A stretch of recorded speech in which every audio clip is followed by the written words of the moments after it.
Hey guys! This is part 3 of What If Naruto Was the Son of the Greek Goddess Hera. Hit like and subscribe if you like this one, and also please check the author in the description. Let's start. We are pain, that's all. We are God.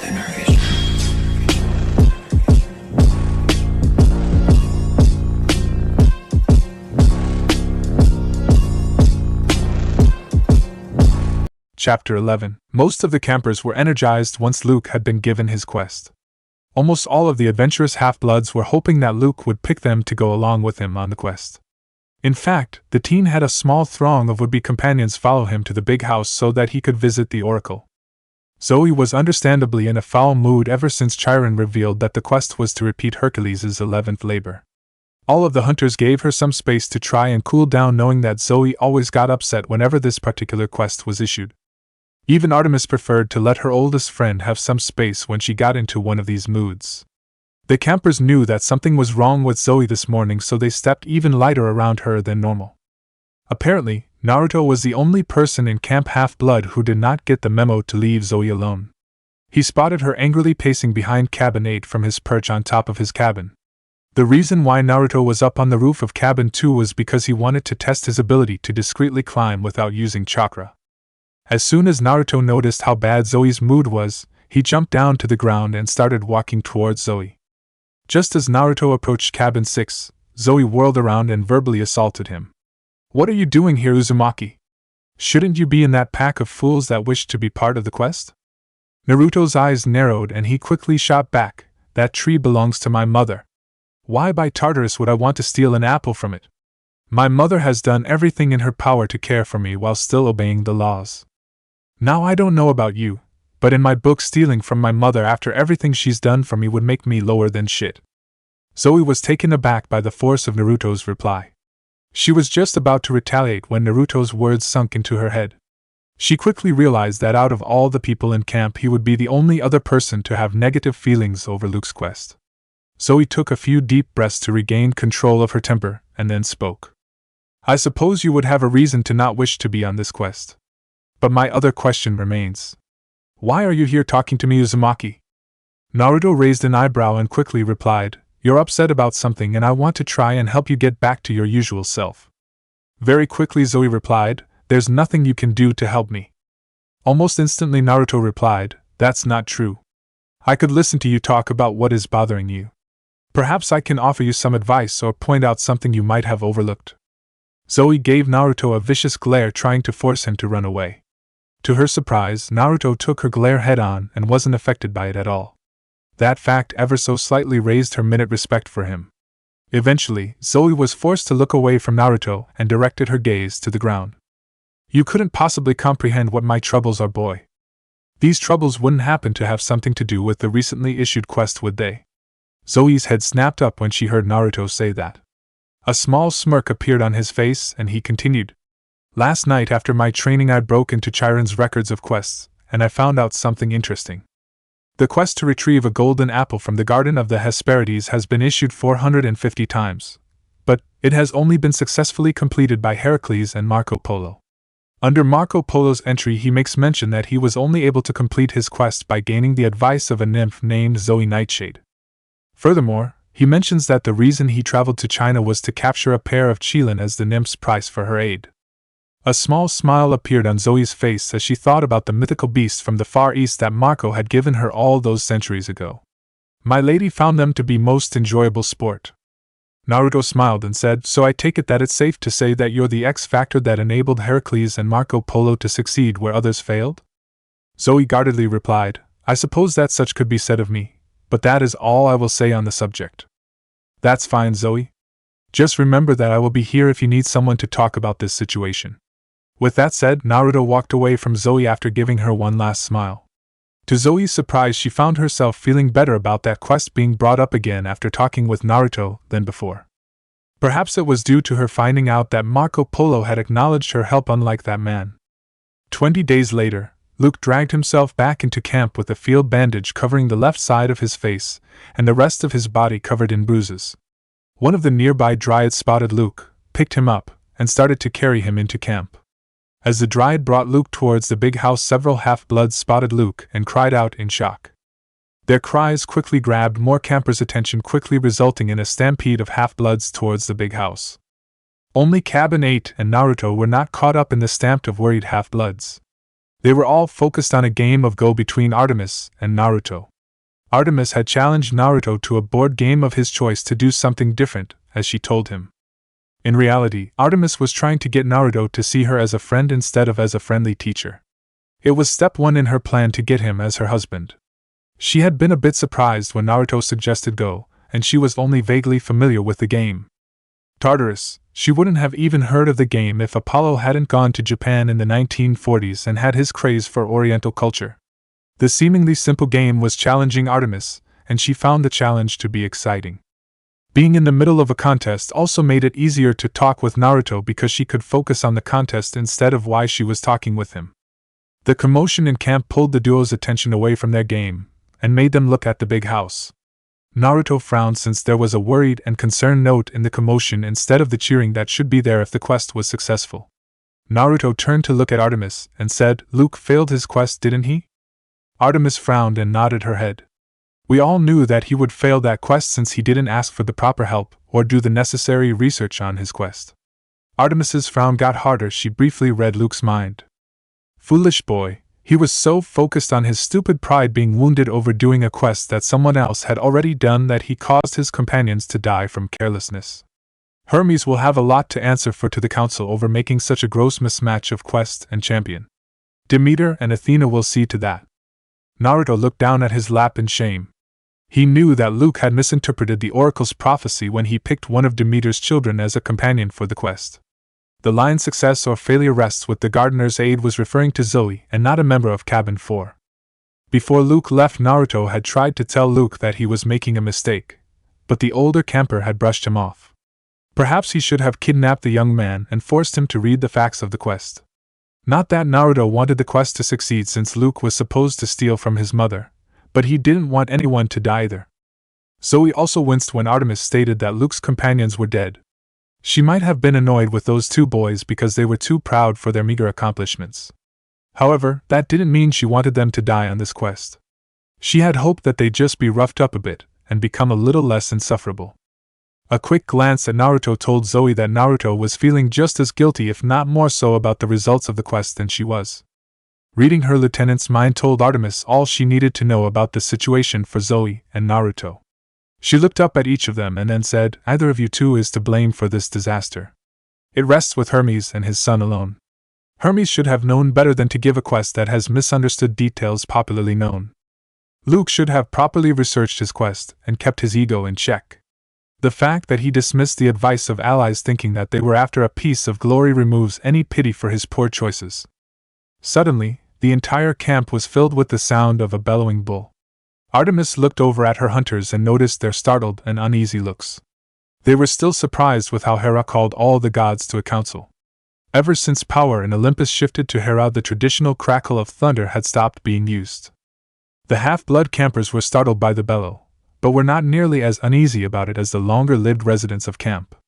Not surprising, since every half-blood in camp arrived after Hera strong-armed Zeus into a figurehead role.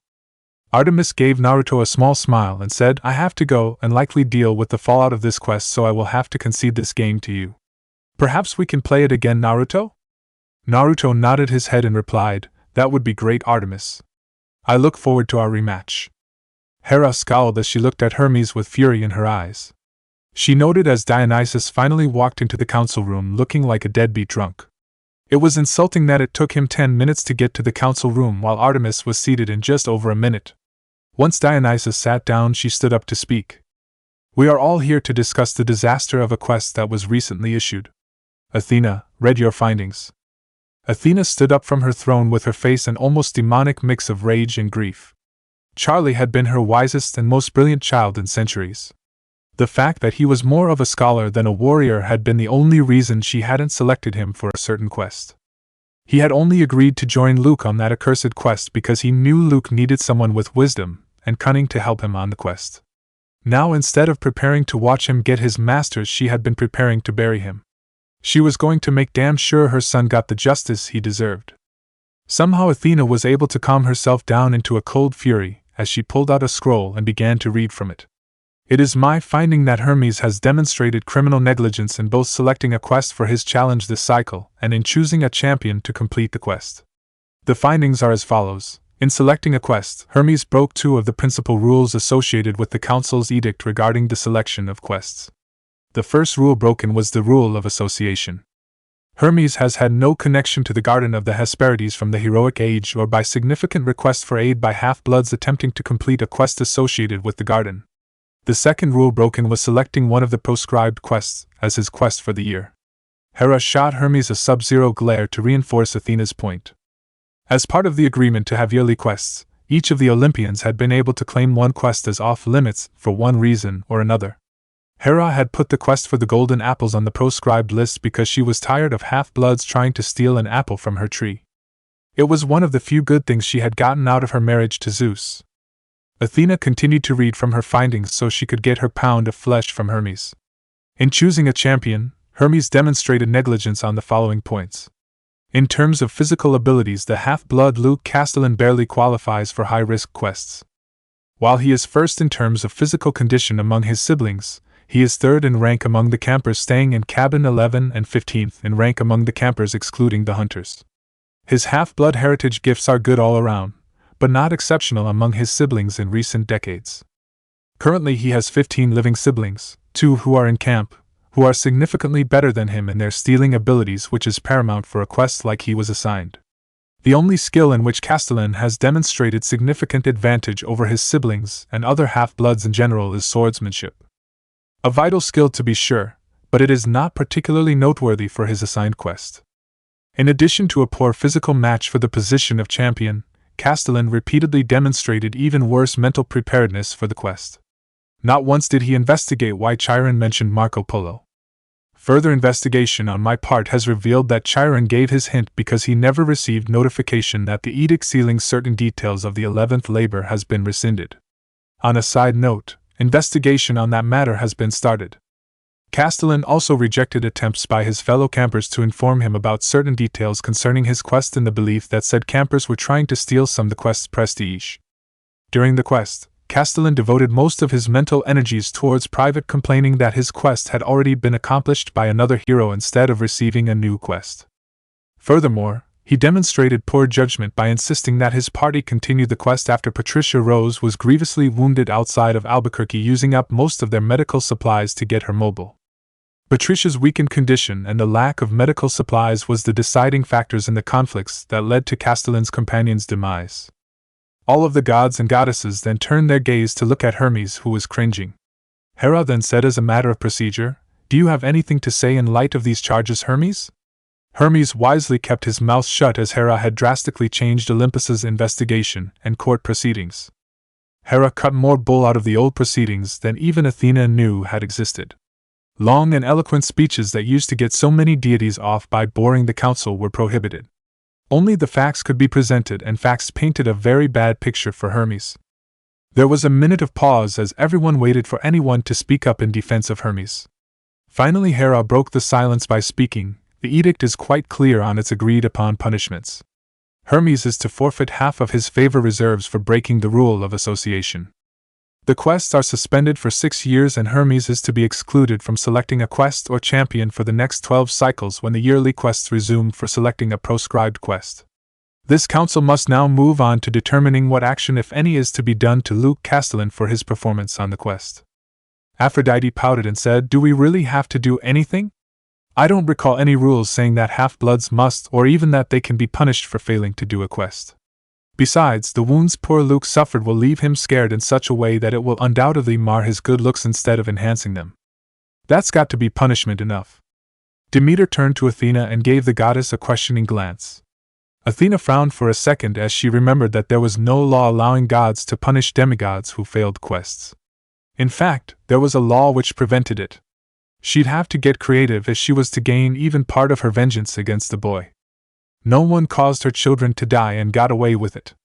An almost bloodthirsty smile appeared on Athena's face as she figured out a way to at least partially attack Luke.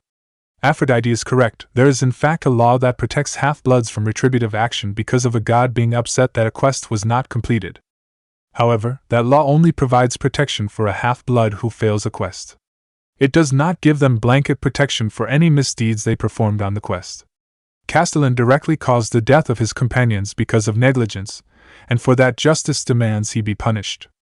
Poseidon quickly cut in, "Justice or your vengeance for a dead son, Athena?" Hindsight is 20/20, as the mortals say. A decision that looks good to a rookie during the heat of battle often isn't the best choice that could be made, but it is the best that they can make at that time. Almost immediately Athena shot back, "Castellan was no rookie to fighting monsters. No half-blood child who has survived on their own for several years against monsters can claim that title. This was willful neglect by a seasoned fighter, and the boy should face the consequences of his actions." "Enough!" Hera called out in a booming voice to get all of the deities' attention.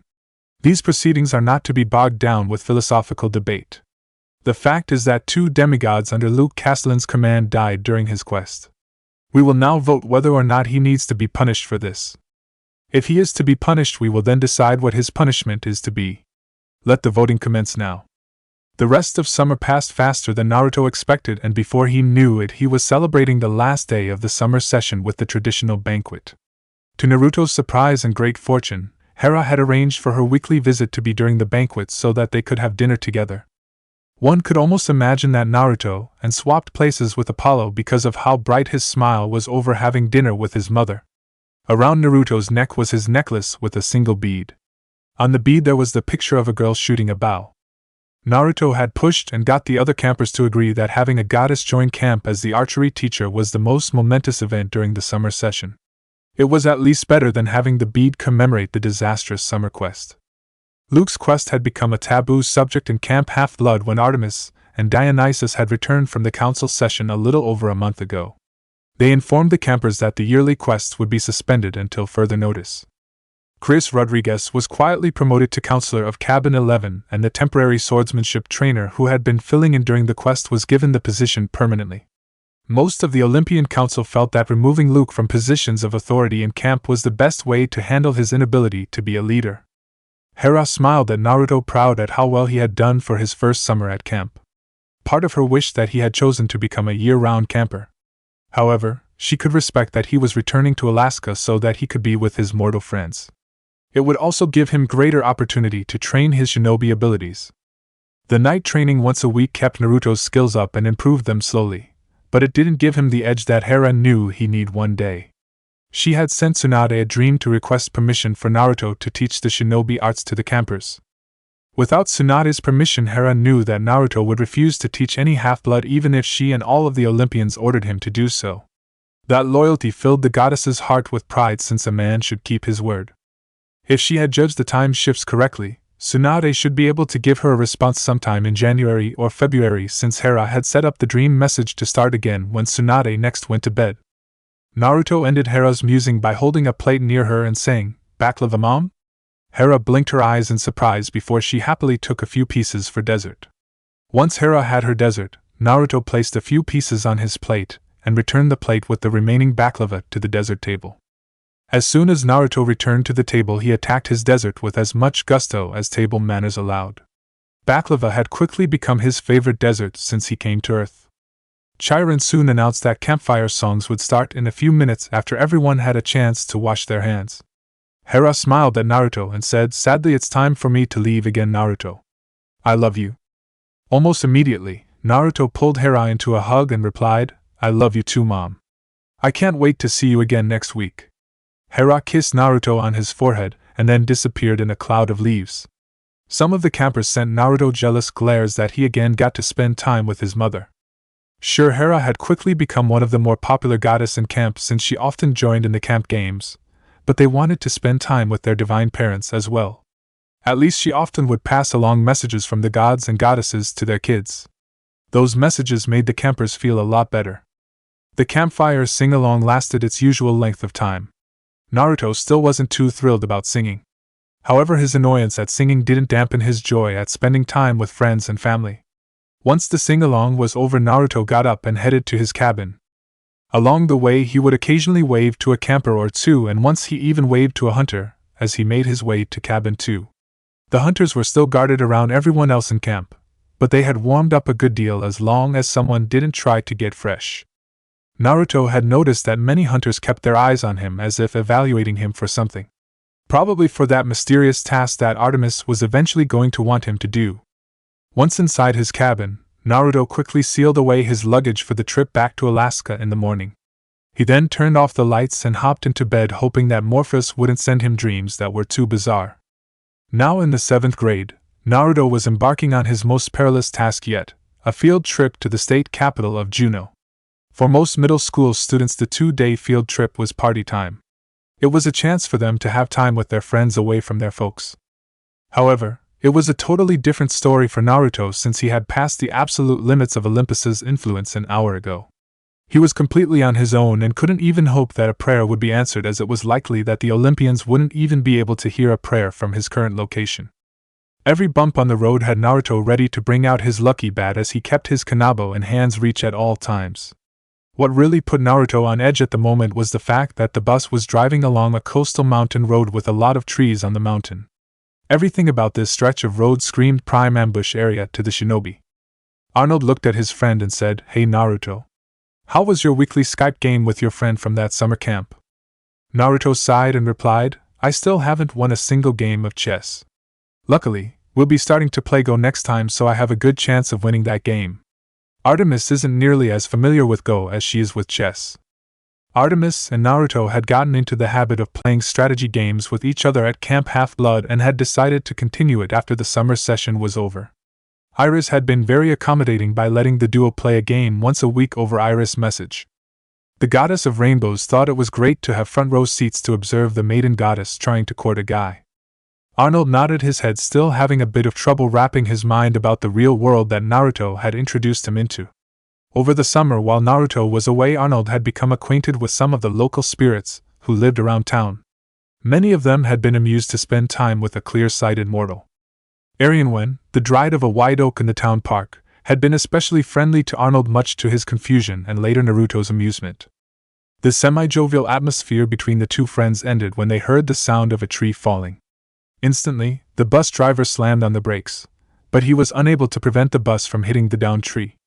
Naruto used his chakra to lock himself into his seat while grabbing Arnold and his kanabo. Many of the students were thrown around their seats, and several fell onto the floor.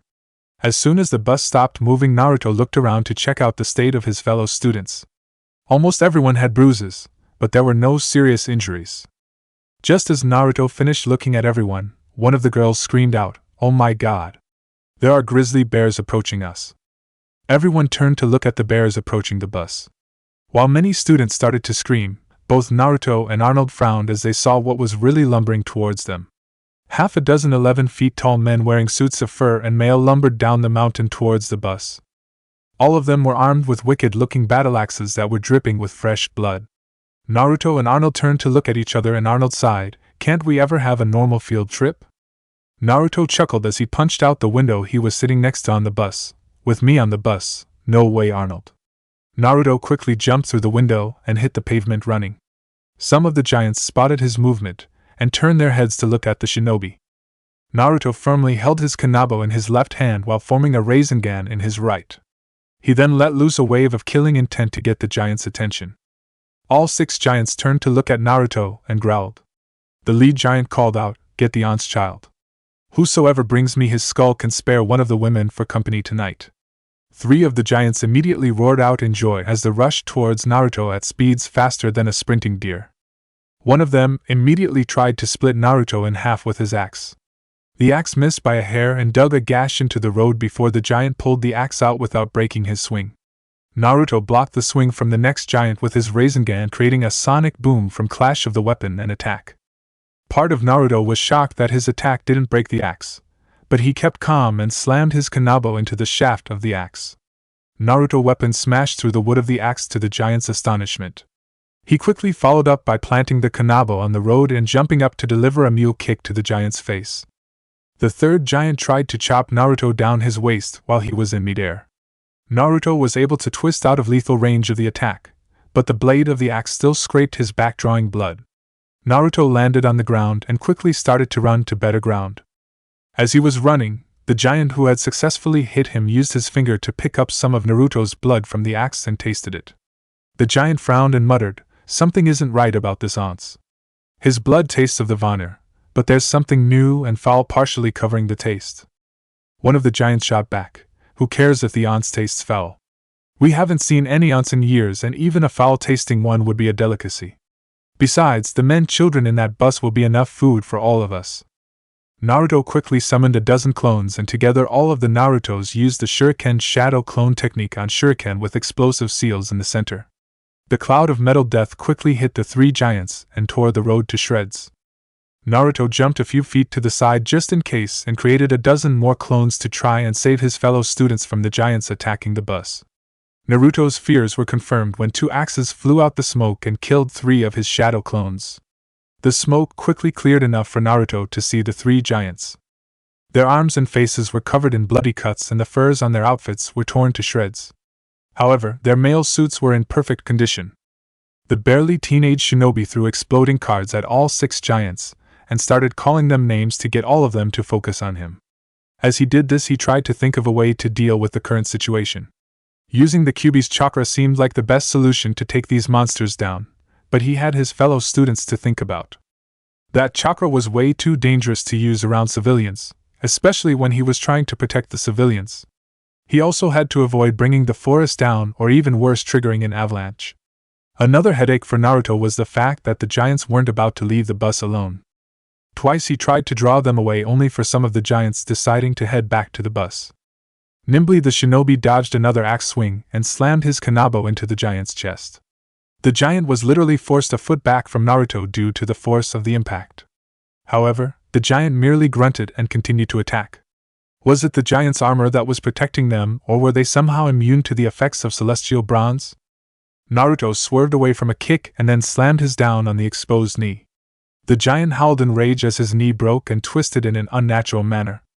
However, the wounded giant was able to get some payback by punching Naruto in the back where he had been cut.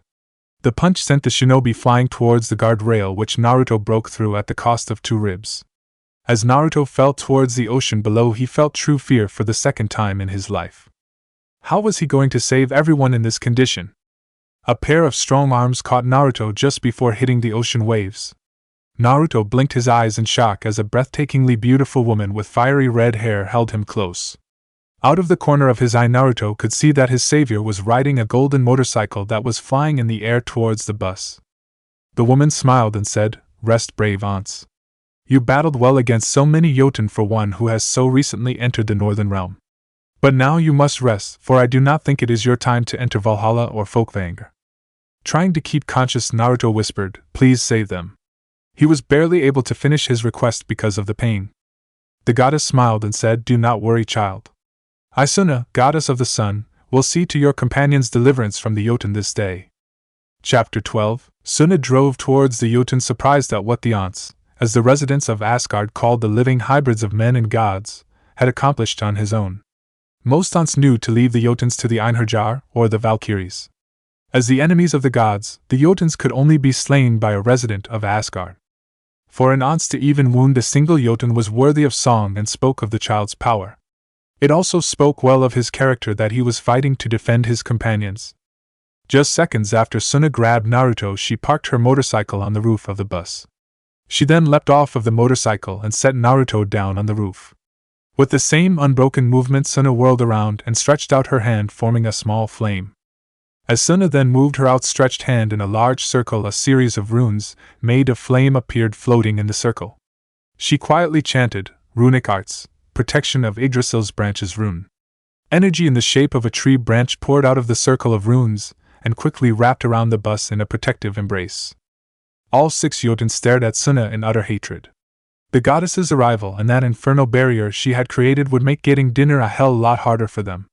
That they had been wounded by the whelp of an aunts only pissed them off worse. One of the Jotun growled out, "The winter night will be coming early this year." Suna smirked as she reached and pulled out a cold iron rifle that had served as the inspiration for the AK-47. She quickly brought the butt of her mystically forged weapon to her shoulder and aimed at the Jotun who had threatened her. Mani isn't going to be pulling overtime anytime soon. Tsunade pulled down on the trigger and beam of golden energy a foot across erupted from the gun. The beam struck the Jotun's head and vaporized it. Part of the goddess's attack was deflected by the cold iron mail suit that the Jotun was wearing, but it was a pointless defense for the Jotun without the Jotun's head intact. The remaining Jotun quickly shifted to a defensive posture with their axes. Inside the bus, Arnold was the only student still conscious, as the other had fainted in terror when Naruto had started using explosions. Arnold was quite terrified himself since he could see what was really going on. He had somehow been able to stay conscious through sheer force of will. If Naruto could risk life and limb to try and save everyone, the least he could do was watch his friend. Arnold knew that he had no chance of staying alive when he saw Naruto pushed off of the cliff towards the ocean. He immediately reached into his pocket for his wallet and fished out 2 quarters.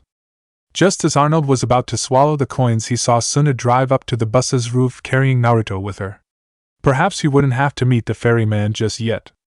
Arnold watched in fascination as the Jotun futilely tried to break through the barrier and also deflect Tsunade's attacks. Several times the Jotun used their cold iron axes to deflect Tsunade's attacks. However, they slowly were slain one by one under the goddess's relentless assault. Arnold waited a few seconds and then watched as Tsunade ended the barrier and jumped down to investigate the Jotun. Part of Arnold wanted to stay where he was, since anyone who could take out those monsters could crush him like a bug. However, another part of Arnold wanted to thank her and check up on Naruto. That part of the boy won out, and he nervously opened the bus door. Tsunade ended her investigation of the Jotun's wounds from Naruto and whipped her head around to see Arnold at the bus door. She stood up and called out, "The danger has passed, mortal child." Tsunade took a few steps closer to Arnold, surprised that he was still conscious, since most mortals passed out when the gods battled. "Are you a Gothi, mortal child?" Arnold blinked his eyes in surprise before he stuttered out, "Gothi? I don't know what a Gothi is, ma'am. I'm just a clear-sighted mortal who's very grateful that you saved everyone from those giants." In his mind, Arnold was desperately praying that he didn't annoy the lady. Like any deity, Tsunade picked up Arnold's prayer and was mildly amused by it. She smiled and said, "You are a Gothi, mortal child. It is how we of the North refer to those mortals who can see past the weave. Return to the bus and rest. The police will be summoned, and when they arrive you will tell them that the bus was attacked by bears after a tree fell on the road." Arnold nodded his head and started to turn around to go into the bus.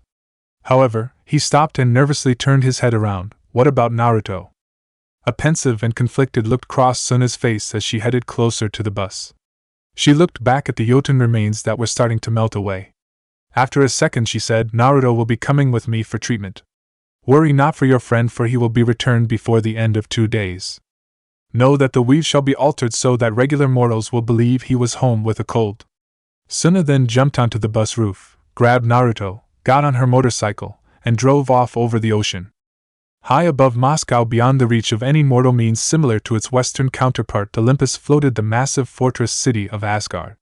Heimdall was sitting by the gate and watched as the Bifrost was summoned and Tsunade rode out on the rainbow bridge to stop in front of the watch god.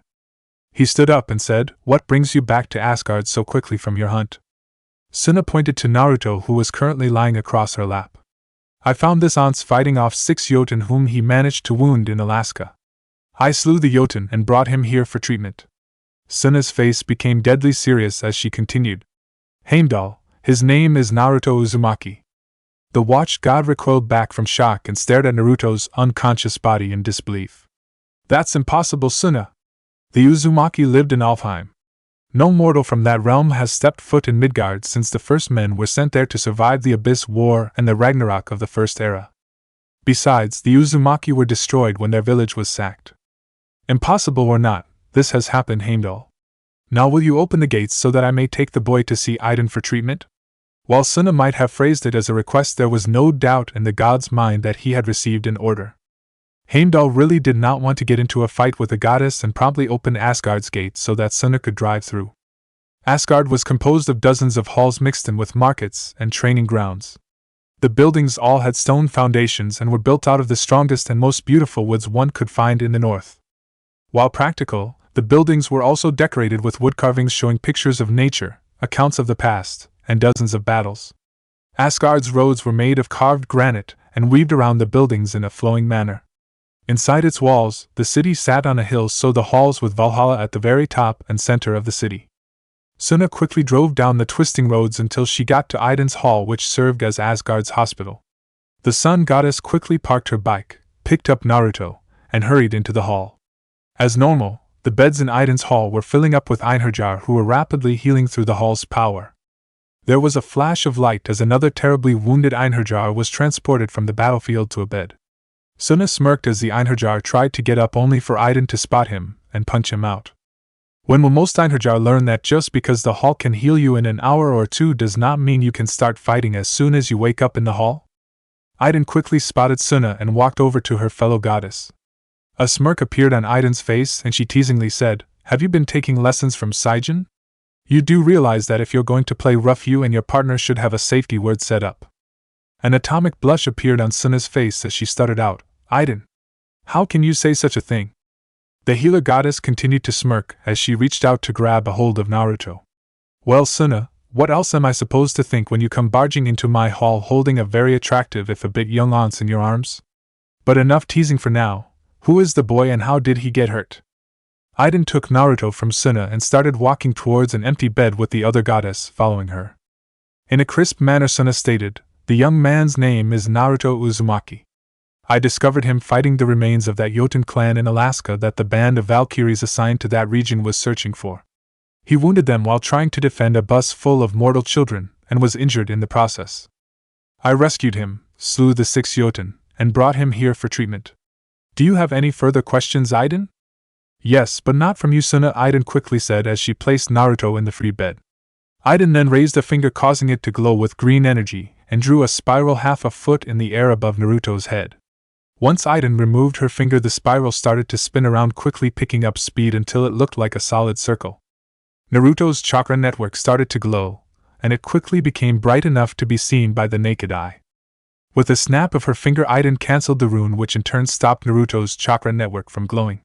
She then started to rub her temples in frustration. Shit, the boy does hail from Alfheim. How the fuck did he alter the Bifrost to come to Midgard? Idun then created a duplicate of herself, and the duplicate quickly drew some of Naruto's blood. The duplicate quickly hurried off to the hall's record room to try and find out if her suspicions about Naruto's lineage were correct. They most likely were, given how important clan bloodlines were in Alfheim, but one should never assume. Idun then turned to Suna and said, "Go get Baldur and let him know that we have an Uzumaki from Alfheim here. I'd also suggest telling Modi, Magni, and Thrud since they're eager for news from Alfheim." She then looked down at Naruto in pensive hope and whispered to herself, "Perhaps the last Ragnarok was not such a disaster as we feared." When Naruto woke up, he saw a troop of unknown people surrounding his unfamiliar bed. Naruto immediately shifted to a defensive posture and said, "Who are you people?" As he said this, the young shinobi demigod was searching for an exit or a possible weapon with which to defend himself. The unknown people started to smirk with pride as they looked at Naruto. This only confused the young man and caused him to blurt out, "Where the Tartarus am I?" The brilliantly handsome man sitting to Naruto right near Suna smiled and said, "You're in the wrong realm to worry about Tartarus, Naruto. For your information, I am Baldur, king pro tempore of Asgard and leader of the Northern Realm. You are in Idun's hall within Asgard, which serves as the city's hospital. As for who we are," a small twinkle appeared in Baldur's eye as he gestured to the surrounding people crowding Naruto's bed, "we are the Aesir. We are the rulers of the North, and the gods whom the ancient Germanic people worshipped. But perhaps what is most important to you is that we are your kin." Naruto gave Baldur a confused look and made a time-out motion with his hands. "Excuse me? Do you really expect me to believe everything you just told me, Mr. Bald? You say that you're gods. Alright, I can buy that since I've already met gods and goddesses before. But do you really expect me to believe that I'm related to you?" Idun quickly spoke up, grabbing Naruto's attention. "You're not related to Baldur, Naruto. His bloodline strictly comes from the old Aesir side of the pantheon. Your bloodline shows signs that you are descended from the Vanir portion of the pantheon. I have my suspicions as to who you are descended from, but I cannot prove it without looking at your family register. The Kyubi and the Olympian influences on your bloodline skewer my tests too much for further certainty." Instantly, Naruto became even more defensive in his posture, forming a Rasengan in both hands. "How do you know about the Kyubi?" Baldur calmly looked at Naruto and said, "We know because the Uzumaki clan knew. The Uzumaki clan always knew about the Kyubi since part of their treaty with Konoha included the fact that they would always provide someone to be the Kyubi's host. As for the question that just came to mind, we know what the Uzumaki clan knew because most of this pantheon used to be reincarnated into the Uzumaki clan after each Ragnarok occurred in order to regain their strength and be reborn as their divine selves of the next cycle. Naruto's face turned blank in shock before he cancelled his Raisengans and fell back into the bed in a near daze. Hearing that a bunch of gods apparently were born into his clan was almost too much on top of all the other information he had been hit with in the last few minutes. Only the fact that Naruto had previous experience with finding out shocking information kept him from fainting in shock. He then said while bracing himself for another shock, "What do you mean by cycle?" Naruto was hoping for enough information that he could make sense of what Balder was telling him. There was a look of surprise on Balder's face before he remembered that Naruto hadn't been exposed to the North's mystical realm before. He calmly spoke like an expert storyteller. In the North, all of us who are not grounded in the mortal realm experience a cycle of events over and over again that culminate in most of the gods' demise.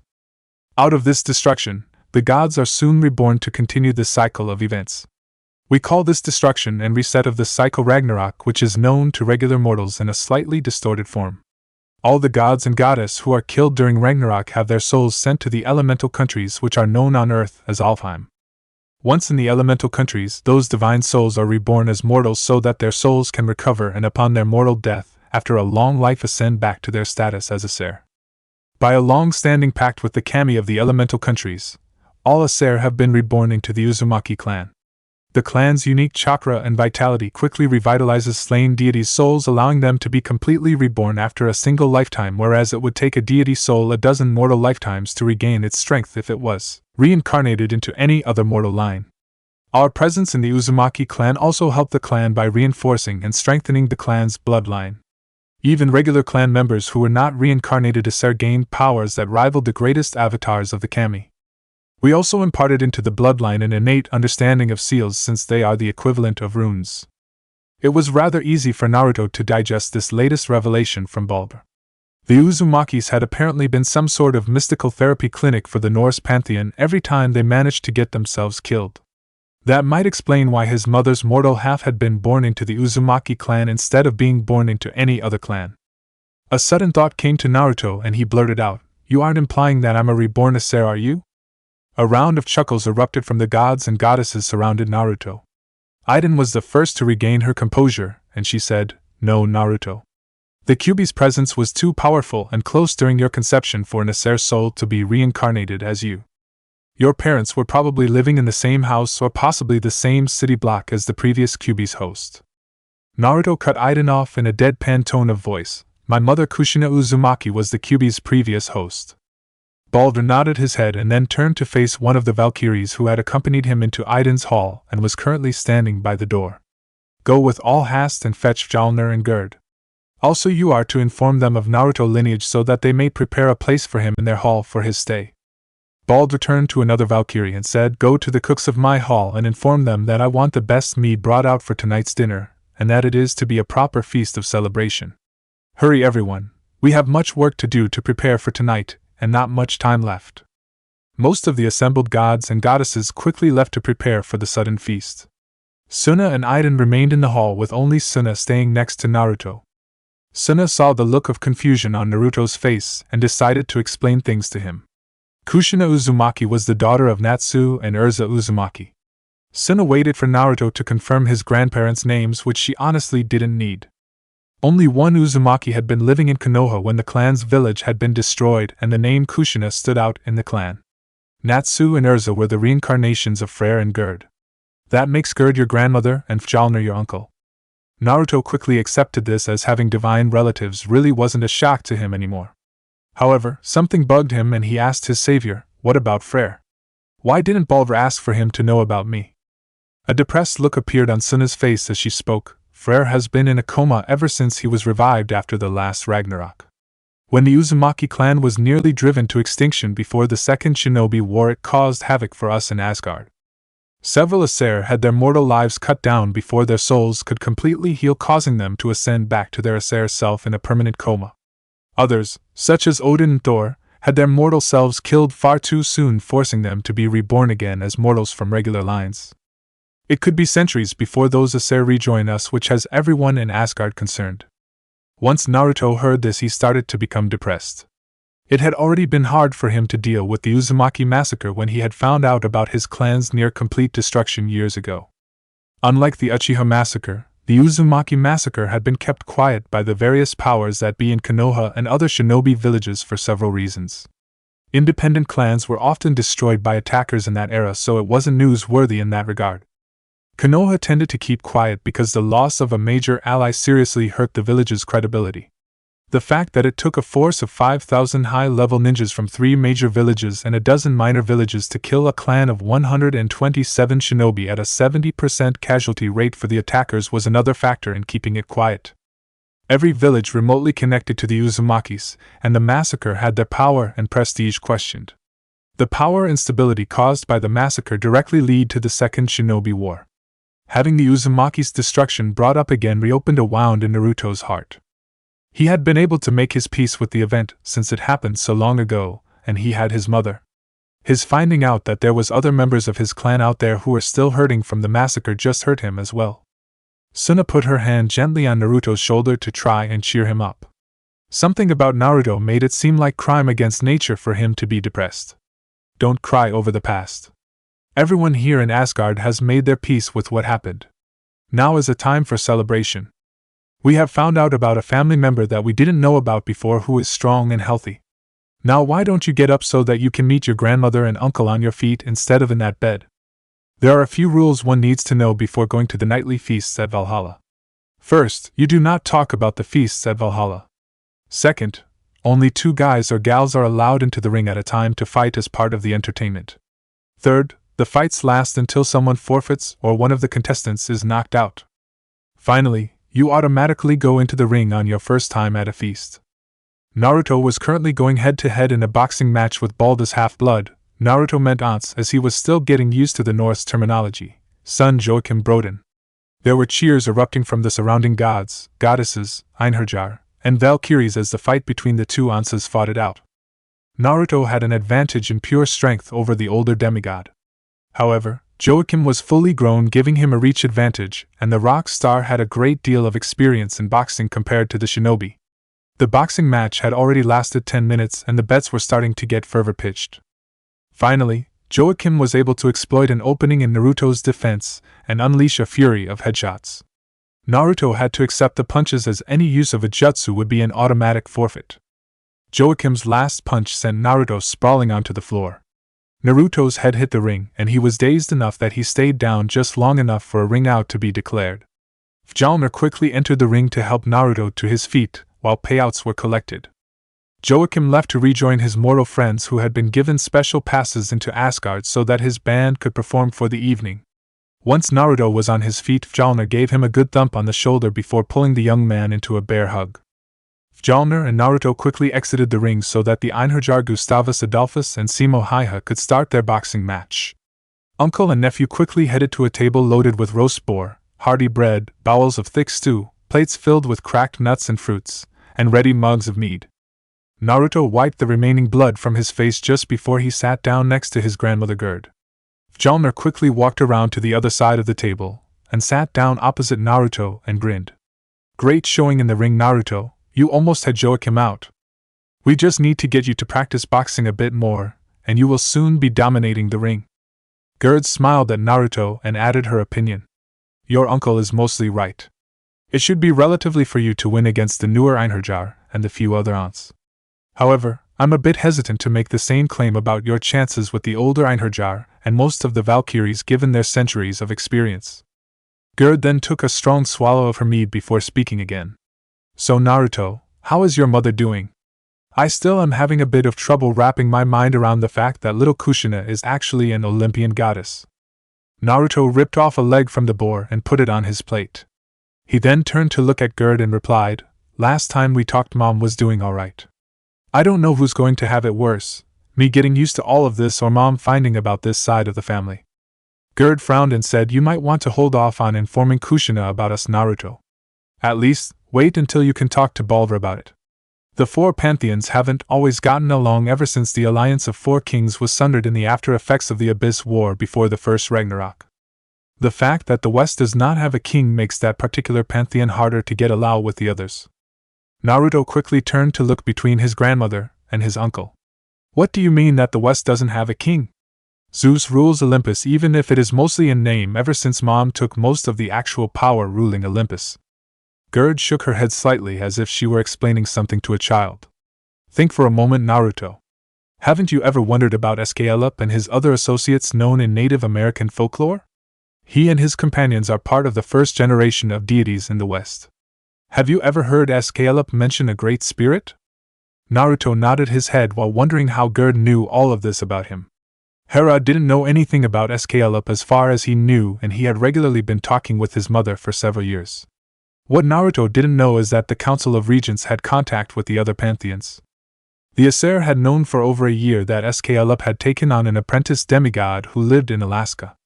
However, the Aesir hadn't known much about this apprentice until Gerd and Fjallner started talking to Naruto. The duo had just found out about this, so the information hadn't made it to Baldur or the other Aesir yet. After taking a sip of her mead, Gerd continued her explanation. The Great Spirit is how the members of the Western Pantheon who know what truly happened in the Abyss War refer to Auranes, who was the only king of the West. After the after-effects of the Abyss War, the West was effectively split into two parts. One part is the area that Kronos carved out for himself after Auranes moved to Alfheim to watch over the first race of men he helped to evacuate there for their protection. There were additional reasons for Auranes leaving the throne of the West vacant, but it is too dangerous for you to know at your current abilities. Once you are older and stronger, it will be safe for you to learn those reasons. Zeus proclaimed himself a king when he overthrew Kronos, but that did not make him a king. He is just a warlord who overthrew another warlord. The second and much larger portion of Auranes' domain is ruled by the Council of Regents. As the name suggests, they govern the West until either Auranes or his heir returns to take the throne of the West. When or exactly how this is supposed to happen is unknown to anyone. One of the few details that the Regents have shared with us is that a prophet is supposed to come who will herald the start of the age when the Western throne is restored. But other than that, we don't know much, and honestly most Aesir cannot bring themselves to care. Things will sort themselves out eventually as they are meant to be. Even the Fates, who are strongest members of the Council of Regents, are subject to these events which were put into motion eras ago. Fjallner tossed a rib onto the floor, and it was promptly attacked by two nearby wolves. This isn't the time for lectures, Mother. How can my nephew hope to enjoy a feast in his honor if he's constantly being bombarded with heavy subjects? There's no reason to talk to him about weighty subjects which are beyond his control. Fjallner then grabbed a small bag out of his pocket and tossed it to Naruto. Here's some hack silver, Naruto. Why don't you go and place some bets on the upcoming matches? You can keep any extra winnings over the 40 pieces in there. Chapter 13. Naruto woke up with a small, but rapidly disappearing headache as he opened his eyes. He was guarded for a few moments until he remembered that he was in a guest room of Frere's and Gerd's hall. His kanabo and the massive sack with his winnings that contained his weight in hack silver were safely stored next to him. Naruto quickly got up and changed into the slightly ill-fitting clothes that his uncle had given him. They had belonged to an once that Fjallner had fathered a century ago. The once in question was now an Einherjar and lived with his wife, who was Valkyrie, even if she was currently on maternity leave. Fjallner had mentioned last night about bringing his son and the boy's family over to meet their newly discovered cousin today if possible. Once Naruto was dressed, his nose picked up the scent of bacon frying. He quickly opened the bedroom door and followed his nose until he reached the kitchen. Gerd was in the kitchen happily cooking some bacon with some bowls set to the side filled with different ingredients. She turned to look at her grandson and smiled. About time you got up, sleepyhead. I was just about ready to holler how you wanted your omelets so that we can have breakfast on time. Naruto glanced at the clock and saw that it was already past 8 in the morning. He sheepishly scratched the back of his head nervously. Sorry, grandmother. Usually I'd be up for a few hours by this time of day. I guess the party took more out of me than I thought. Gerd smiled and replied, That's to be expected, Naruto. Especially when you consider how well you behaved at the feast given your age and the mead you downed. Only the Einherjars and Valkyries can recover from a Valhalla feast as if it was nothing, and that's because they've trained themselves to be able to do so. Now why don't you tell me how many eggs do you want in your omelet, and what you want in it? I've got several different kinds of cheese, half a dozen different diced vegetables, and almost a dozen different kinds of seasoned meats. Once she had Naruto's selections, Gerd quickly went to work making him breakfast. It brought a smile to Gerd being able to cook for family once again. Fjolnir tried to come over when he could, but he did have his own life and his own hall. The giantess turned Aesir had been fighting off a sense of loneliness and sadness ever since she was resurrected and found out that Freyr was in a coma. She visited him every day in Idun's hall, where he and the other comatose Aesir were kept in a special wing as Idun tried to figure out a way to awaken them. She definitely never expected to be so love-sick over Freyr when they first got married, especially given the threats against her family that the moron Freyr had sent to request her hand had uttered to get her to agree to the match. As soon as Naruto's omelet was done, Gerd placed it on a plate, added some bacon, and put the plate on the table. She then pulled out a large pitcher of milk and poured a large glass to go with breakfast. "What are you waiting for, Naruto? Dig in and enjoy your breakfast while it's warm. I'll join you in a few minutes once my omelet is done as well." Gerd quickly made up her own omelet and joined Naruto at the table, while he still had half an omelet to go. Once the duo had finished breakfast, Naruto asked, "What's the plan for today, Grandma? I know I need to head back to Alaska sometime today, but I have no idea when you wanted me to leave or how I'm supposed to get back." Gerd smiled and said, "Well, the first thing that's planned for today is taking you to see Balder. Last night during the feast he told me that he wants to talk to you early today. It's probably about your status here in Asgard, and you'll likely have to give an oath of silence about the North until Balder clears letting you talk about us. Now I could be wrong, but as long as you are honest and a little respectful with him, everything will be fine. That said, I do hope you'll be able to find the time to visit Asgard often." Naruto blinked his eyes in shock. "Wait a minute, you guys let half-bloods, aunts, visit Asgard on their own? They can come without having to be summoned by a god or goddess?" There was a frown of confusion on Gerd's face until she remembered one of the differences between the West and the North. She then said, "Asgard is the true home of anyone with a drop of Aesir blood in their veins or those who have proven themselves worthy of our company. While aunts do need time on Midgard to connect to their mortal side, we encourage them to visit. It helps strengthen the aunts' ties to Asgard and allows their divine parents to train them. Here in the North we do not use the camp system that you're familiar with. The parents are expected to train their children as it is their parental duty to do so." As could be expected, Naruto was rather sour to hear that news given Olympus's laws against the gods and goddesses raising their half-blood children. Gerd didn't want to risk her grandson becoming upset at her daughter, even though Hera was apparently doing everything in her power to bend the rules to be with Naruto. Rules the Council of Regents had quietly encouraged the Olympians to adopt to mitigate some of the worst problems that the West curse caused that pantheon. Finally gathering her thoughts, Gerd started to explain.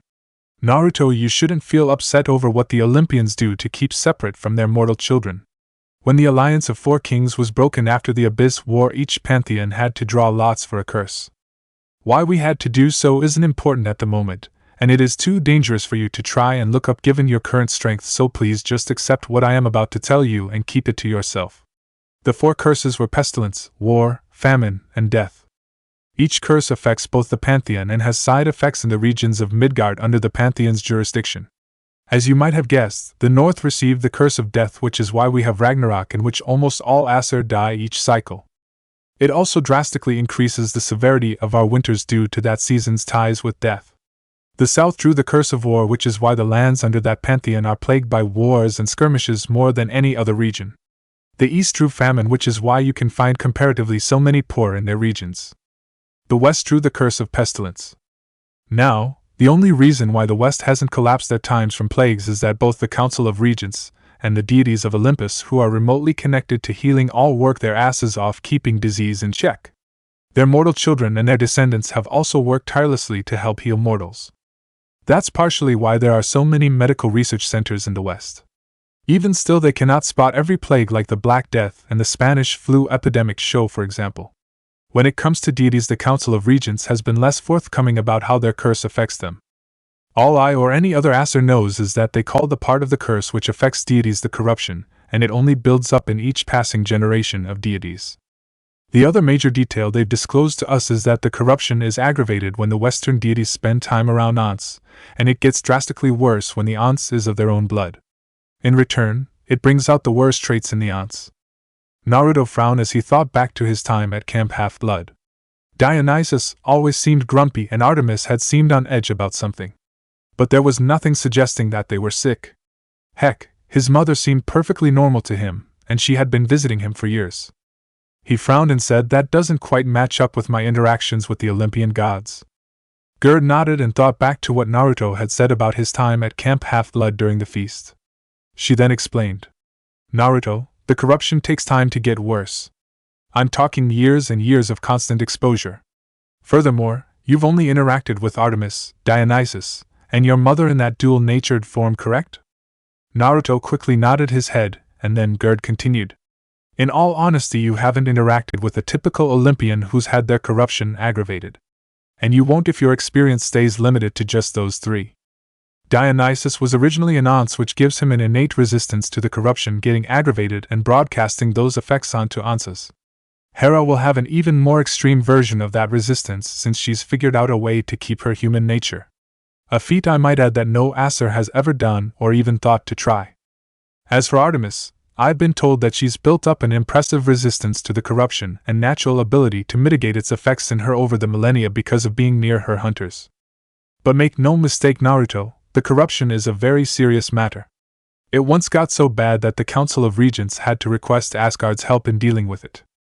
That started the migration period as Once tribal kings lead their tribes into the Roman Empire so that they could cull the worst corrupted Olympian Onces and bring the West back into balance.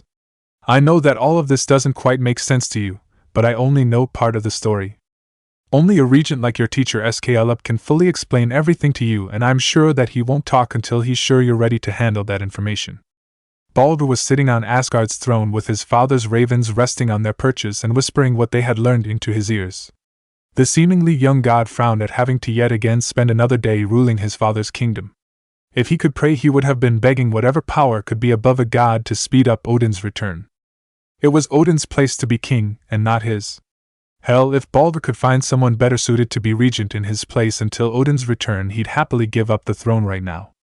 After running Asgard for a few years, he still wondered how his father was able to manage ruling the north for thousands of years.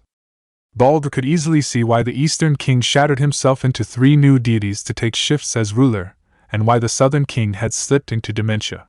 Perhaps his father was able to deal with being a king because of his mortal lives as various Uzumakis? These musings ended when Gerd and Naruto walked into the throne room of the hall. Baldur straightened up in the chair as the two approached him. Gerd quickly knelt down at the foot of the throne, but Naruto hesitated and only knelt down after he saw that his grandmother had. Baldur smirked and said, "Giving homage does not come easy to Naruto Uzumaki?" Naruto looked up with slightly defiant eyes and said, "No, sir." Baldur got off of the throne and motioned for Naruto and Gerd to rise. "That's good, Naruto. No man should be given more respect than he has earned. The fact that you only gave me respect because you saw that Gerd, who you hold as esteem, is respectful of me, is good. It tells me that you'll think for yourself and won't blindly follow someone just because they have a title. Now, tell me of your time in Alfheim and how you came to be in Midgard. I must know in order to prepare for any possible problems your journey might cause to the realms." Over the next hour, Naruto slowly gave Baldur an edited version of his life in the elemental countries, or Alfheim as the Aesir called it. Parts concerning Konoha's security were left purposely vague, and Baldur did not press Naruto on those points. He respected Naruto's willingness to follow his duty to protect his village even in another world.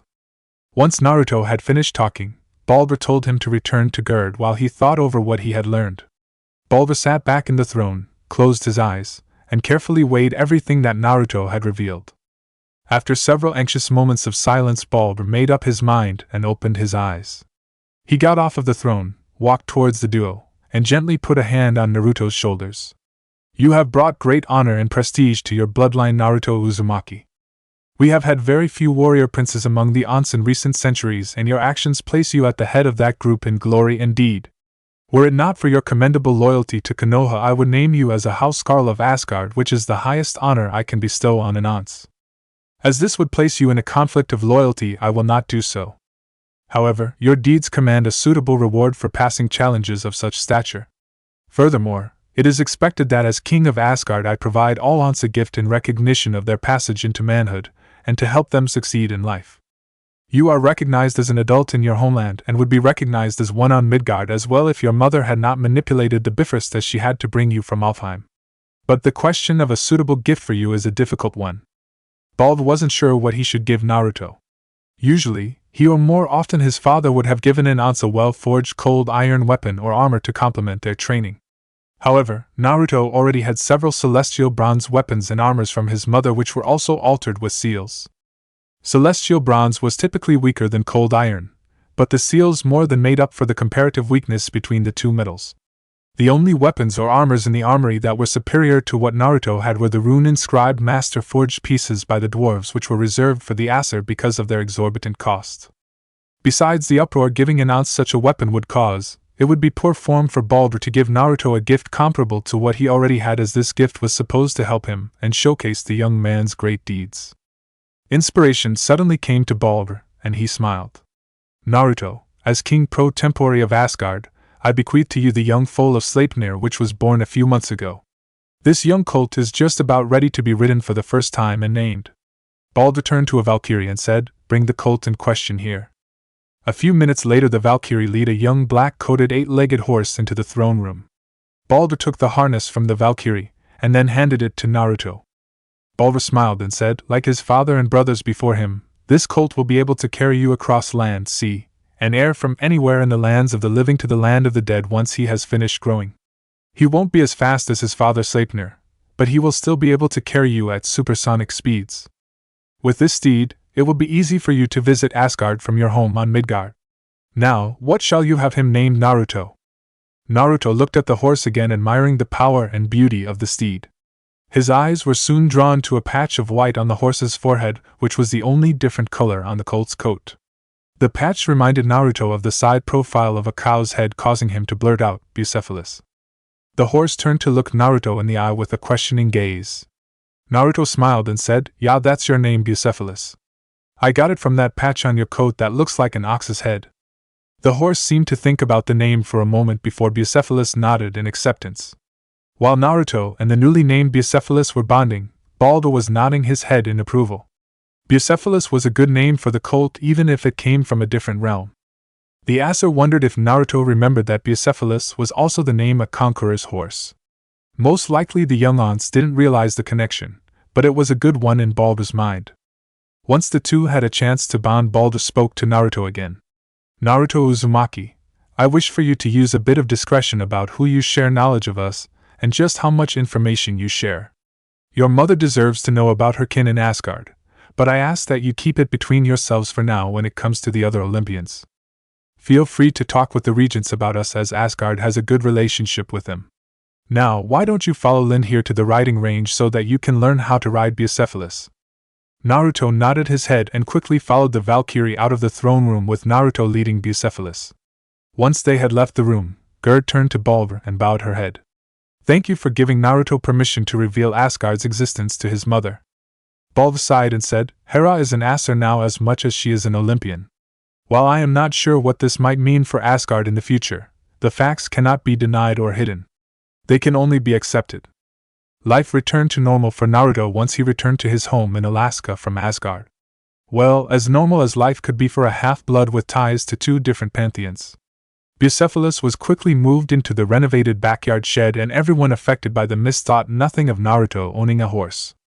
Naruto quickly fell back into his usual life pattern of going to school, hanging out with Arnold, and training with SKL most days. On Wednesday, Naruto had his weekly gave with Artemis over an iris message where they talked about how their week had gone.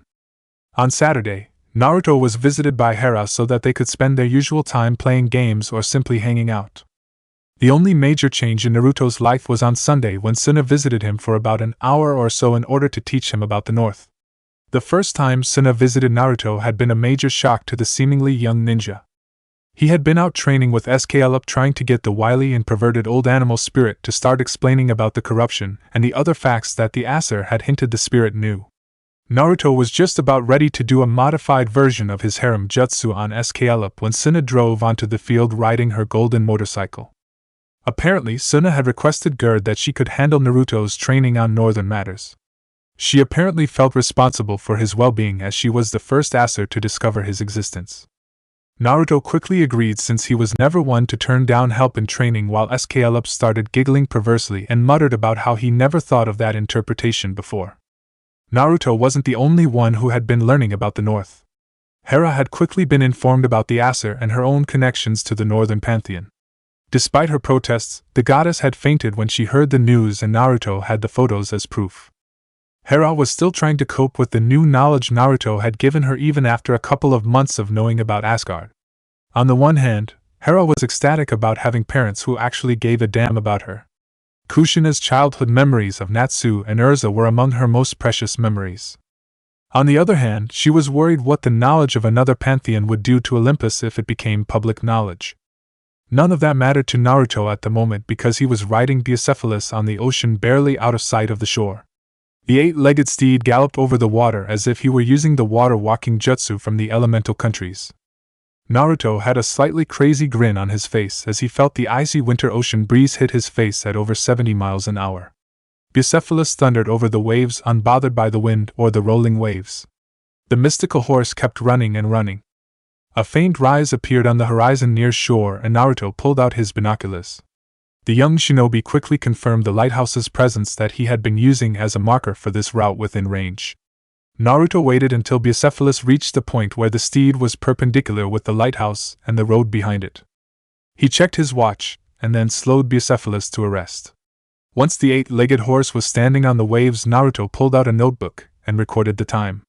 He then patted his steed and said, "Good job, Bucephalus. You cut this part of the run down by 5 minutes. If you keep this up, I'll be able to ride you to Camp Half-Blood for the next summer session." Bucephalus whinnied in approval of his master's compliment.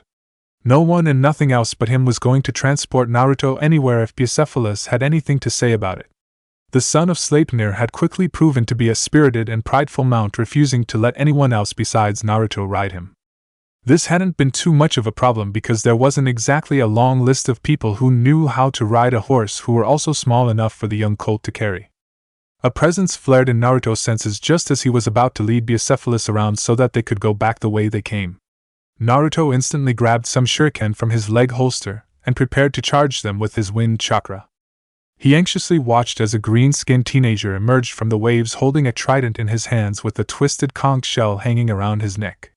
Something that Naruto immediately noticed was the fact that the green-skinned teenager had 2 fish tails instead of legs, and a divine aura emanated from him. After quickly going over his family tree, Naruto said, "Cousin Triton, I presume?" Triton frowned at being addressed in such an informal manner by a half-blood. While Naruto was correct that they were cousins, it was extremely poor form for a half-blood to address a god or goddess on those ties. The sea messenger god's eyes widened in shock when he spotted Bucephalus and noticed the colt's 8 legs. Triton could feel a headache starting to brew, and he knew that today was going to be one of those days. His father had sent him here to this backwater part of the ocean to try and figure out what had been going on for the past couple of weeks. Poseidon had sensed a powerful half-blood repeatedly entering his domain. Normally, the king of the seas would have given the intrusion a shrug and ignored it. He wasn't a paranoid fool who thought everyone in existence was after his crown. Besides, the intrusion was so far from his power bases that whoever was entering the ocean obviously wasn't trying to challenge him. Laid-back approach to the half-blood or not, the length and consistency of the visits demanded an investigation. Poseidon had sent Triton because he knew his son could assess the situation without blowing everything out of proportion. Triton quickly schooled his face into a serious expression and said, "Naruto Uzumaki, what are you doing out here on the ocean?" Naruto smiled and patted Bucephalus's side. "I'm training Bucephalus here for endurance running. It's harder for him to run on the water than it is for him to run on land. Over the past 2 months, Bucephalus has managed to knock 2 hours off of his time on this run." Triton immediately looked at Bucephalus and quickly analyzed him like any expert horse trainer and breeder would. Extra legs aside, the colt was in magnificent condition and showed all the signs that he would become an extremely powerful specimen. Trishan couldn't fathom where Naruto had gotten the horse, since Bucephalus wasn't like any mythical horse the sea god had ever seen, and here Trishan thought he knew every possible breed. He was so caught up in admiring the steed that he almost forgot why he had come. Once he had regained his focus, Triton inquired, "Am I correct in assuming that the repeated intrusions up here that we have been detecting in Atlantis are because of you training Bucephalus?" Triton had to hold back a small smirk when he saw Naruto blush slightly at the accusation. The sea god continued on. "Why did you not offer my father at least a token sacrifice to start your training? Horses and the oceans are his domains. I find it rather presumptuous that you are training such a fine specimen in such a manner." Just like Triton was hoping, Naruto's blush got bigger and increased in intensity. Naruto started to nervously scratch the back of his head as he explained himself. Sorry, I honestly didn't think of that. I found Bucephalus living beyond the reach of Olympus, so I thought you and your father wouldn't have much influence over him. Given how close I am to the end of Olympus's reach, I also figured that my practicing out here wouldn't cause a problem for you and your father. I apologize if this offends you, cousin, but it's the truth.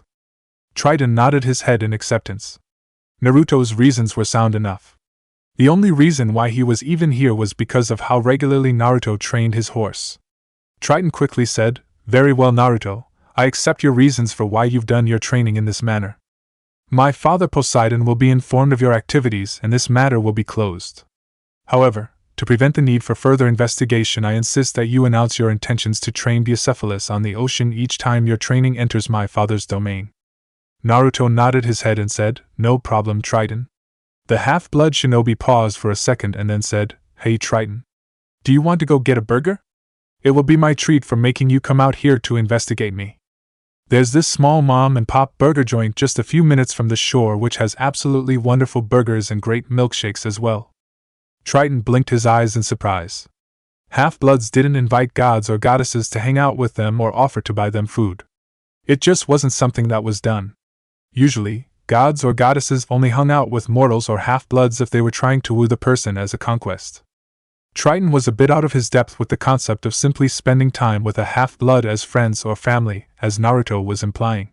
Not knowing what he should do, the sea messenger god said, "Sure." Chapter 14. Artemis had a small smirk as she looked down at her board and moved her promoted lance so that it checked Naruto's king. She quickly looked up at the iris message and told Naruto her piece's movement location. Her smirk grew as Naruto's face started to scrunch up as he tried to think of a way out of her trap. After a minute, Naruto simply sighed and said, "Looks like that's game, Artemis. It was a good match."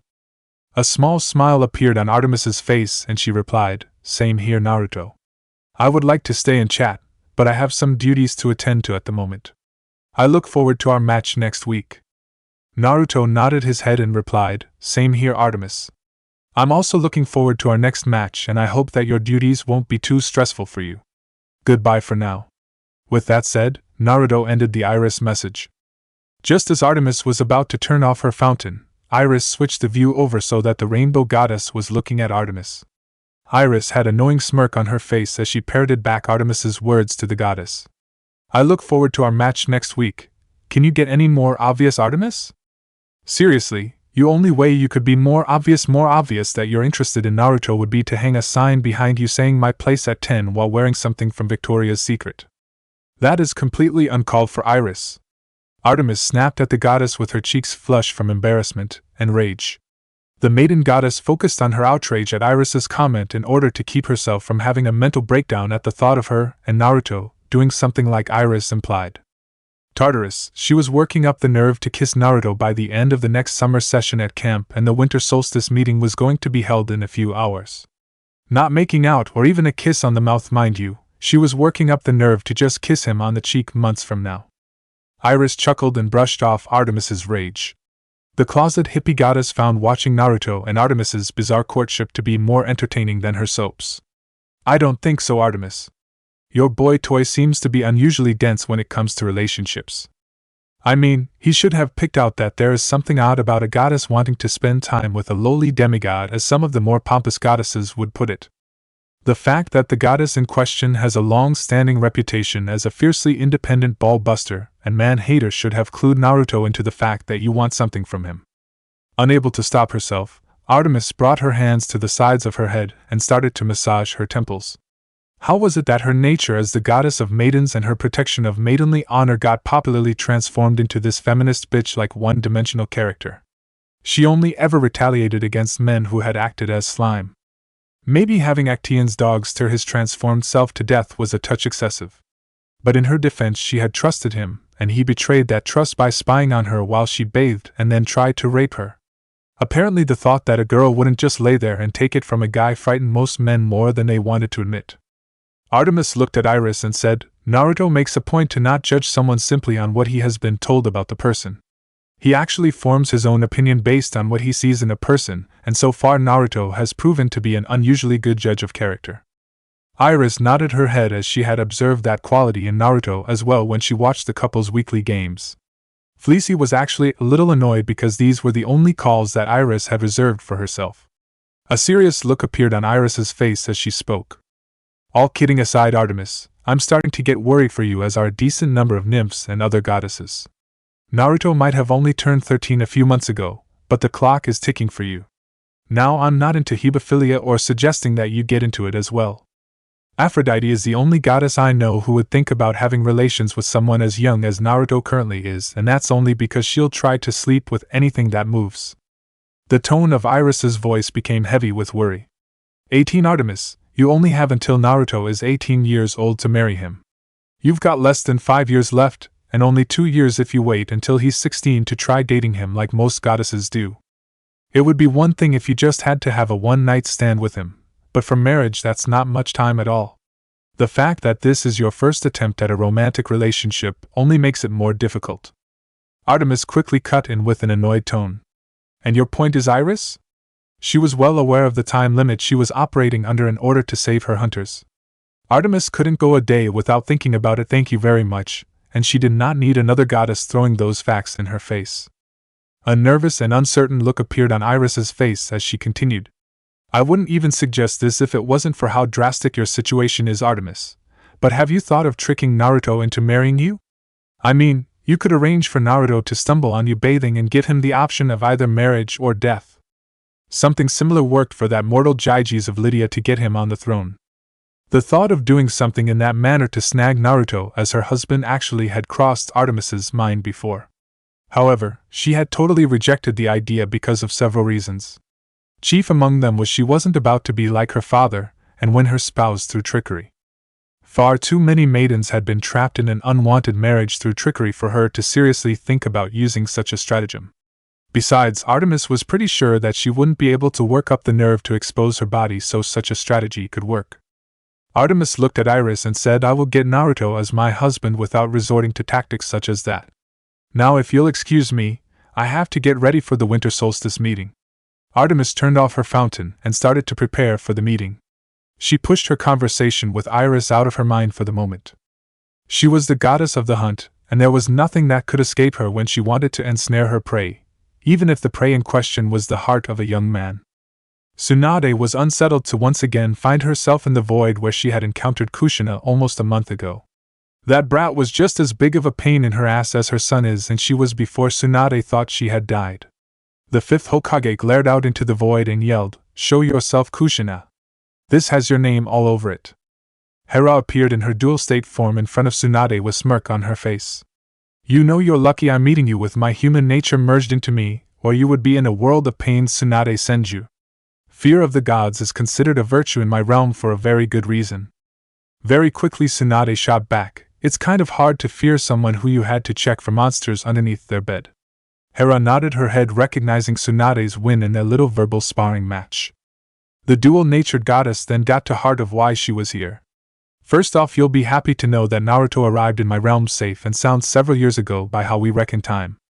He lost some skill due to the jutsu de-aging him a bit, but those losses have been recovered and he's made excellent progress in advancing in all areas of the ninja arts. The activation of his demigod heritage has given him a massive increase in pure physical strength. It already rivals your own chakra-enhanced strength and is set to grow far stronger.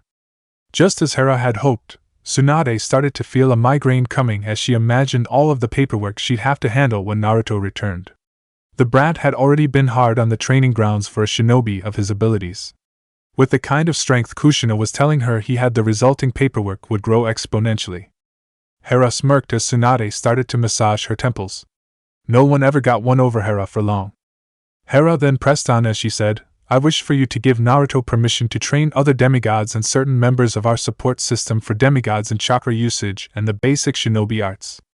Naruto has been admirably secretive with his abilities around other demigods along with his background in Konoha. I'm proud to say that he would refuse a direct order from me to pass along his training to the others without your permission. Tsunade blinked her eyes in confusion at Hera's proclamation. You're proud that Naruto would disobey you? She was happy to hear that Naruto's loyalties to the village were that strong, but she didn't expect his mother to be thrilled as well. Hera conjured a small stool and proceeded to sit down in a regal manner.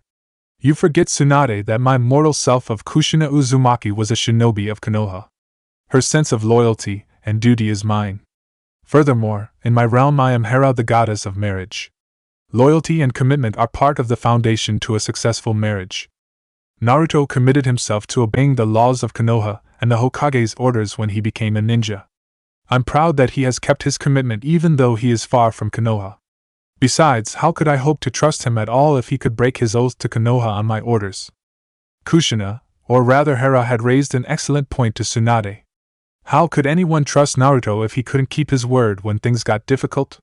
Things really didn't get more difficult than when you're separated on a different planet from your comrades for years. The fact that Naruto was staying strong was something Tsunade would have loved to brag about if every detail of Naruto's current location wasn't classified. With that knowledge in hand, Tsunade thought about what she should do. On the one hand, it wasn't exactly a wise move to let village techniques enter the general population.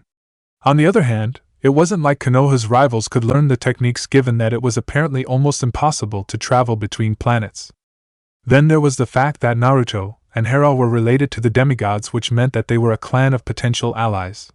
There was also the fact that passing on his skills would help Naruto become a better ninja. Tsunade firmly said, if I gave Naruto permission, what assurances do I have that Konoha's abilities will not leave the demigods? Some people might have expected Hera to be outraged at Tsunade's question. However, they couldn't be farther from the truth. Hera respected Tsunade's thoroughness because that was her duty as Hokage. With a slightly knowing smirk, Hera said, how is this for a guarantee, Tsunade? In my realm only mortals with the divine lineage and woodland spirits can access chakra. It's simply biologically impossible for regular or clear-sighted mortals to use chakra. That bit of information nearly caused Tsunade to faint from shock. People could actually live without chakra? The idea flew in the face of every biology lesson she had ever had or taught. Even fleas had chakra, minuscule as it was for the insects. Slowly, Tsunade regained control of her emotions and said, I suppose that is a very good insurance on keeping everything contained to your group. Tell Naruto that he has my permission to start training everyone you okay for lessons with chakra. Authentication code for this order is Tora Tora Tora. Naruto and SKLUP furiously battled it out in one of the usual training fields on a cold spring morning. Several of the local nymphs and woodland spirits were cautiously watching the duo spar from a safe distance. Today they were sticking purely with taijutsu, but it was still a thrilling match for the spirits. Naruto was carefully controlling the force behind his punches so that he wasn't causing an earthquake every time he punched the ground. The young teen shinobi's speed had gone up in years so that he was now about as fast as Lee had been back in the Chunin exams. However, that speed paled in proportion to Naruto's strength, which was starting to reach ridiculous levels. Naruto seriously doubted that even Tsunade and Sakura working together could pull a freight train locomotive down the rail. He could pull a train with 12 loaded cars a mile and back without getting winded. However, SKLUP was weaving out of and around Naruto's attacks with practiced ease. Here and there SKLUP would deflect a punch or a kick. The wily old spirit dodged a punch aimed at his head and retaliated with a low sweeping kick to knock Naruto off his feet. Naruto avoided the kick by jumping into the air. The young shinobi quickly had to twist in midair because SKLUP had quickly planted the foot of the leg he had tried to sweep Naruto with on the ground and straightened his leg in an inhuman manner. The completely unorthodox attack move caught Naruto off guard and allowed SKLUP to land several punches on the shinobi. SKLUP ended his assault with a forceful push to the chest that sent Naruto flying straight towards a tree. Naruto quickly adjusted himself so that his feet landed on the trunk of the tree, and he used it as a springboard to get back towards SKLUP. The spirit quickly took a defensive stance and smirked at Naruto's obvious attack. At the last possible second, Naruto stuck his arms out and pushed against the ground, changing his trajectory. Naruto used SKLUP's spilt second shock to kick him in the face before he rocketed into the sky. SKLUP quickly recovered from the attack, grabbed several blades of grass, and threw them into the air. He then jumped up into the air using the floating blades of grass as platforms to jump higher. As soon as Naruto saw what his sensei had done, he blurted out, "You have got to be fucking with me." As soon as SKLUP caught up with Naruto, he started to launch a storm of punches. SKLUP barked out as Naruto tried to defend himself, "If I'm fucking with you, then you're taking it up the ass." SKLUP then slipped out of an attempted grapple and pivoted himself above Naruto. He quickly delivered a forceful kick to the shinobi's back which sent Naruto falling back to earth. Escalip then positioned himself so that he landed on Naruto in the most painful way possible for the young shinobi. Escalip grinned and said, "That's game, Naruto." Escalip quickly got off of Naruto and helped his student up from the ground. "You did real good, Naruto. However, you still have several holes when it comes to fighting a pure taijutsu match. Those holes aren't apparent at camp since the campers cannot challenge you on a level needed for those holes to become apparent. Remember, synergy between your various abilities is great and is better than specialization in one field of battle. But to get the best results at synergy, you need to get all of your abilities to around the same level. You're still too reliant on ninjutsu, and as your battle with the Jotuns showed, there will be times when you cannot use all of your ninjutsu attacks." Naruto nodded his head as he listened to Escalip rehash an old lesson point. He was well aware that ninjas, or even just warriors in general who were skilled at all points, were usually better than one who specialized in one field. Sure, someone who specialized in one field would get above average results in situations where their specialty was needed, but they were limited in what they could do in other situations. Taijutsu was difficult for Naruto because his strength was growing so rapidly, and in an unpredictable manner. Sometimes he'd go weeks without a significant increase in strength, only to wake up one day and find himself twice as strong as when he went to bed. Other times he'd have a rapid growth in strength over several days. It almost made taijutsu training pointless for Naruto because he constantly had to retrain himself to not destroy everything he touched. It was 10 times as aggravating for him than chakra-controlled training. Teacher and student quickly walked over to a nearby tree where some water bottles had been stashed. Escalip and Naruto quickly grabbed their water bottles and downed them. Naruto chuckled after he chugged a third of his water. "Next time we spar, things will be different, Escalip, since it won't be a pure taijutsu match." Escalip quickly shot back, "You must suffering oxygen deprivation from sucking face with those goddesses who are constantly hanging off of you to think that. The level of destruction will increase, but the result will still be the same." Naruto was about to slug Escalip for his comment about Artemis and Tsunade when a loud shriek filled the training ground. Both Naruto and Escalip turned their heads and saw what had startled their onlookers. A man covered in blood with a bloody bundle over his shoulder, and using a blood-stained cold iron claymore as a cane, slowly walked into the training field. Naruto watched as the man stumbled and fell to the ground. He immediately sprinted towards the bloody man with Escalip hot on his heels. As Escalip neared the downed man, he caught a whiff of his scent and almost tripped over in shock. "By the Great Spirit, what could have driven you do this?" While Escalip looked at the man in shock, Naruto tried to think of a way to help the downed being. His sensor abilities told him that this wasn't a mortal, but he didn't have a clue what he was dealing with. The cold iron weapon hinted that the being was from the north, but Naruto couldn't place this being. Naruto's eyes widened as he saw that the being's skin was gone, revealing blood-covered muscle. What happened to this person? Naruto wondered in shock. Escalip looked at the bundle that the being had been carrying and frowned. He skinned himself. Great Spirit have mercy, this Selkie skinned himself. What madness is this? Naruto's eyes lit up, recognizing the being's species. Selkies were seal spirits who were sort of like sea nymphs in the northern pantheon. The Selkie opened his eyes, looked at Naruto, and smiled. "You are Naruto Uzumaki, son of Hera, daughter of Freyr, correct?" Naruto nodded his head and said, "Yes, but you need to rest so that we can heal you." He pulled out his seal scroll with first aid supplies and started unsealing rolls of bandages. With a shake of his head, the Selkie continued on, "I came here knowing I would die so that I could deliver my pelt to you, Naruto." The Selkie let out a terrible cough before continuing. "I am Connor MacLeod of the Selkie clan MacLeod, and I have a great-granddaughter living in the west. The Norns told me that she will be in great danger because of her connection to the oceans unless her heritage is brought to the surface. Only the magic in a Selkie's pelt can bring that heritage out, so I have decided to give her mine. You are the only aunt who moves between the two realms, Naruto, so please give it to her." The surrounding spirits were starting to cry from shock and disbelief. As semi-immortal beings, they couldn't fathom the idea of a being like them willing giving up their life as Connor MacLeod apparently had. Escalip bowed his head towards Connor in respect and awe. Selkies got weaker the farther inland they went, so it was a Herculean task for Connor to walk here from the ocean, especially if he had skinned himself by the sea as the drying blotches on the pelt suggested. Naruto's whole body was shaking as he replied, "I swear I will, Connor MacLeod. Who is your great-granddaughter, and where can I find her?" Connor smiled and said, "You can find her in New York City. Her name is." Connor's voice faded as his strength gave out. His eyes closed, and he died seconds later. Falling back on his ninja training, Naruto quickly grabbed Connor's pelt and sealed it into a storage scroll. He then cleaned and sealed the Selkie's claymore so that he could give it to Connor's great-granddaughter. Given what Connor had done for his family, Naruto figured that he would want her to be given the claymore as well. After all of that, Naruto started collecting Connor's blood so that he could make some locator seals to track down the girl.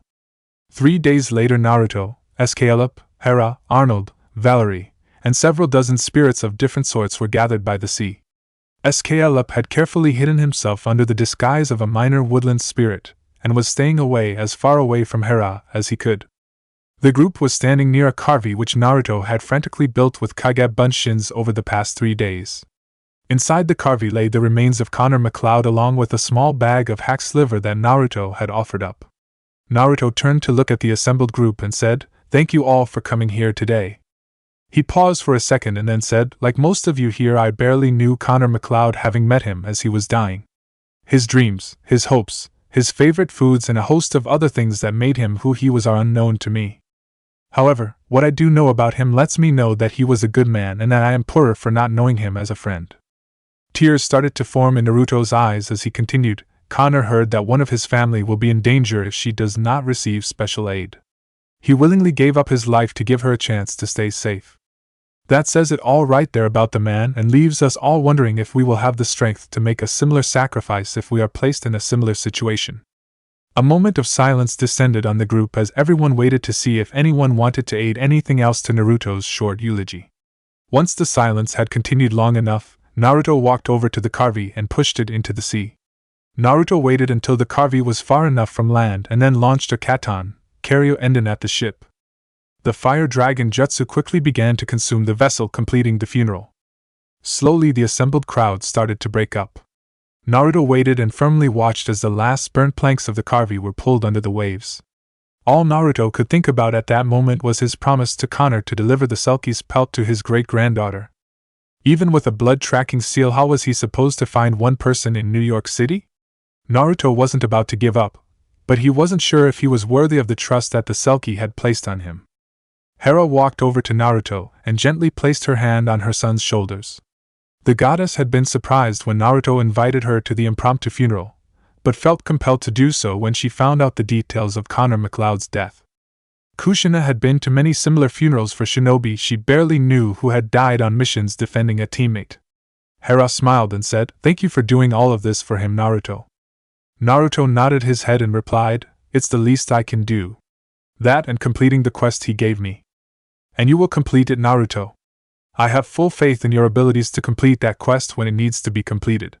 She then pulled Naruto into a hug and let him cry into her blouse. As Hera let Naruto cry out his troubles, she let a small smile appear on her face. She was proud that Naruto had stepped up and arranged Connor's funeral. Leaders needed to take care of things when unexpected and unpleasant situations arise. Bucephalus thundered across the surface of Lake Ontario in the pre-dawn light, heading towards the New York coast, which was rapidly coming into sight. Naruto calmly rode on the 8-legged steed wearing his celestial bronze shinobi-style armor. The fact that he was riding at just barely subsonic speeds did not bother Naruto or Bucephalus in the least. Naruto quickly spotted a pier full of boats directly in front of him and coaxed Bucephalus to speed up. Bucephalus then jumped at what seemed like the last possible second and completely cleared the pier, landing on solid ground. Soon after reaching the United States again, Naruto slowed down Bucephalus to what would be a normal trot for a regular horse. With his mount now slower, Naruto closed his eyes and focused on his sensor abilities. While still not that great in terms of his sensor abilities, the half-blood shinobi could use his monstrous amounts of chakra to increase his abilities through sheer brute force. Normally no sane ninja would use such a trick because in addition to burning through one's reserves, it lit a person up to sensors like a neon sign. It also increased monsters' abilities to sense Naruto. However, that wasn't much of a problem because it signified to them that there was a massive collection of powerful half-bloods. All but the most suicidal of monsters that picked Naruto up would figure attacking such a group wasn't worth the trouble. The suicidal monsters that would attack had already been sent to Tartarus by Naruto during the past spring. After burning almost half of his chakra reserves, Naruto stopped his jutsu and smiled. He had found who he wanted to find and quickly directed Bucephalus to a new direction. Bucephalus quickly picked up speed and the duo started to race down the road towards a small forested section of land. About 20 minutes later, Naruto slowed his mount down so that they were once again moving at a trot. Naruto looked at the now very dense forest and wondered where they were hiding. Finally, a young voice called out, "Halt!" Naruto immediately made Bucephalus stop as ordered. Caroline soon emerged from the foliage with her faithful brother-turned-hunting dog Fang by her side and her bow in her hands. The hunter took a few moments to verify Naruto's face with her memories, and then she lowered her bow. Caroline quickly put her bow on her back and then motioned for Naruto to follow her.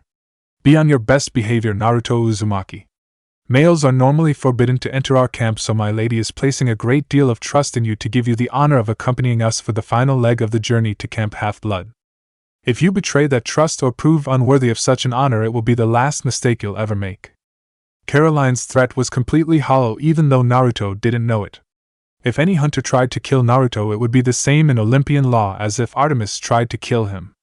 That would mean Aphrodite would get the hunters and then they'd get stuck in the worst whorehouse Aphrodite could find as the featured whores. Needless to say, the hunters didn't even permit themselves to dream of putting Naruto in life-threatening situations. Bucephalus didn't take Caroline's threat with nearly as much grace as Naruto did. The eight-legged horse snorted and began to approach Caroline in a threatening manner, even though Naruto was pulling at his lead to stop. In Bucephalus's mind, this midget Valkyrie wannabe needed to learn her place, and it was not threatening a true-born warrior princess. Naruto was pulling at the reins and shouting at Bucephalus to stop, but the colt's pride refused to give. Fawn immediately jumped in front of Caroline and began growling at the eight-legged horse. Bucephalus locked eyes with Fawn and the two beasts became absorbed in a contest of wills. Bucephalus refused to let the idea of anyone insulting or threatening his master stand. Fawn refused to let anyone or anything threaten his sister. The boy-turned-dog had stood up to chimeras, hydras, and even a dragon once in order to protect his sister, and had the scars to prove it. There was no way he'd back down to some monstrous Siamese horse. All the while Naruto was trying to get Bucephalus to calm down. Finally, the colt and the dog seemed to reach an agreement, and slowly backed away from each other. Naruto held his head low and hurriedly said, "I'm terribly sorry about this, Caroline. Bucephalus is a good horse. He's just very protective of me." Caroline nodded her head, motioned for Naruto to follow her into camp. She silently prayed that this minor incident didn't hurt whatever plans Artemis had to get closer to Naruto. Like most hunters, Caroline was still bitter that Artemis had to get married in order to protect them. However, she and the others had to grudgingly admit that the fates could have easily arranged for their lady to be stuck with someone much worse than Naruto. Chapter 15. Caroline quickly led Naruto into the hunters' camp, where the hunters were quickly breaking down their tents. Every hunter near Naruto became alert, and quickly looked at him for a second before guardedly returning to their duties. They were not happy having a male in their camp. However, it was Artemis's wish, so they would accept it. In no time at all, Naruto was brought to Artemis's tent in the center of the camp. Caroline looked up at Naruto and said, "Dismount and wait here while I go let Lady Artemis know of your presence." Naruto nodded his head as Caroline quickly vanished into the tent. Not one to waste any time, Naruto quickly got off of Bucephalus, and then took the saddle off of his mount. The saddle was quickly sealed away in a scroll containing everything Naruto needed to take care of Bucephalus. He then unsealed a hoof pick and started to clean his partner's hooves. Caroline stepped out of the tent when Naruto was about halfway done the first hoof. She then said, "My lady will see you now, Naruto." After putting Bucephalus's hoof down, Naruto said, "I'll see her in just a second. I need to take care of something and it won't take much time at all." He quickly made the appropriate hand sign and said, "Kage Bunshin Jutsu." There was a poof of smoke as a second Naruto appeared, causing Caroline and the nearby hunters to widen their eyes and open their mouths in shock. The original Naruto handed his clone the hoof pick and started walking towards the tent door. Naruto gave Caroline a friendly smirk and said, "Don't worry, that's one of the things I've finally gotten authorization to reveal to all of you and potentially teach." With that said, he quickly entered the tent, leaving the hunters to stare at his clone.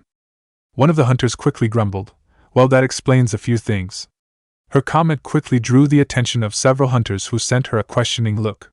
The hunter quickly said those copies of his must be how Naruto created so many confusing trails in the Capture the Flag game. We really were chasing after a dozen different Narutos. The Naruto clone quickly piped up as he picked some mud from Bucephalus's hoof. That had better just be a figure of speech, miss. Boss regularly used 4 dozen clones like me in those games of Capture the Flag. Inside the tent, Naruto was greeted to the sight of Artemis sitting at a table with a light breakfast laid out before her. Artemis turned to look at Naruto, and then motioned to a chair that was opposite her at the table.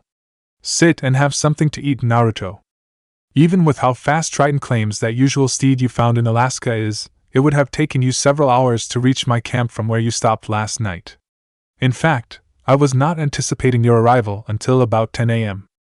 Naruto chuckled as he sat down.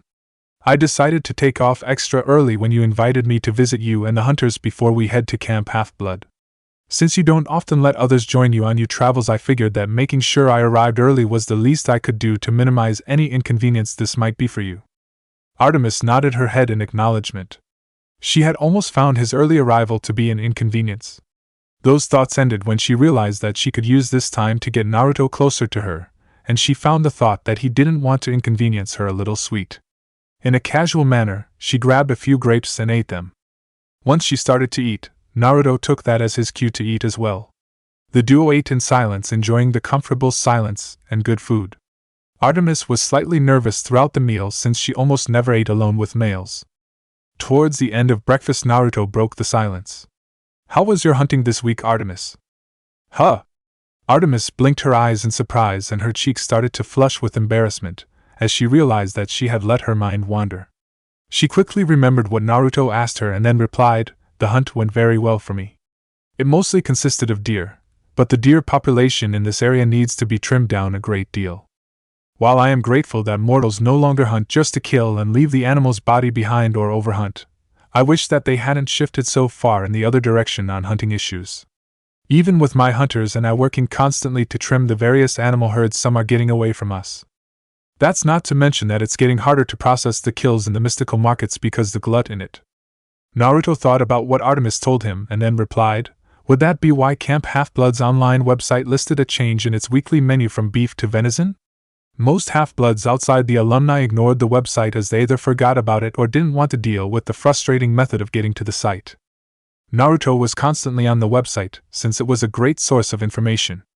Artemis nodded her head, slightly impressed by Naruto's deductive reasoning skills. Most people wouldn't have made that connection. That is correct, Naruto. My hunters will need the upcoming summer session at Camp Half-Blood to rest from all the hunting. Sadly, the reserves of game meat the hunt has built up will not be completely used up by the time summer ends. But enough of that for now. Why don't you tell me more about this quest you've been tasked to complete?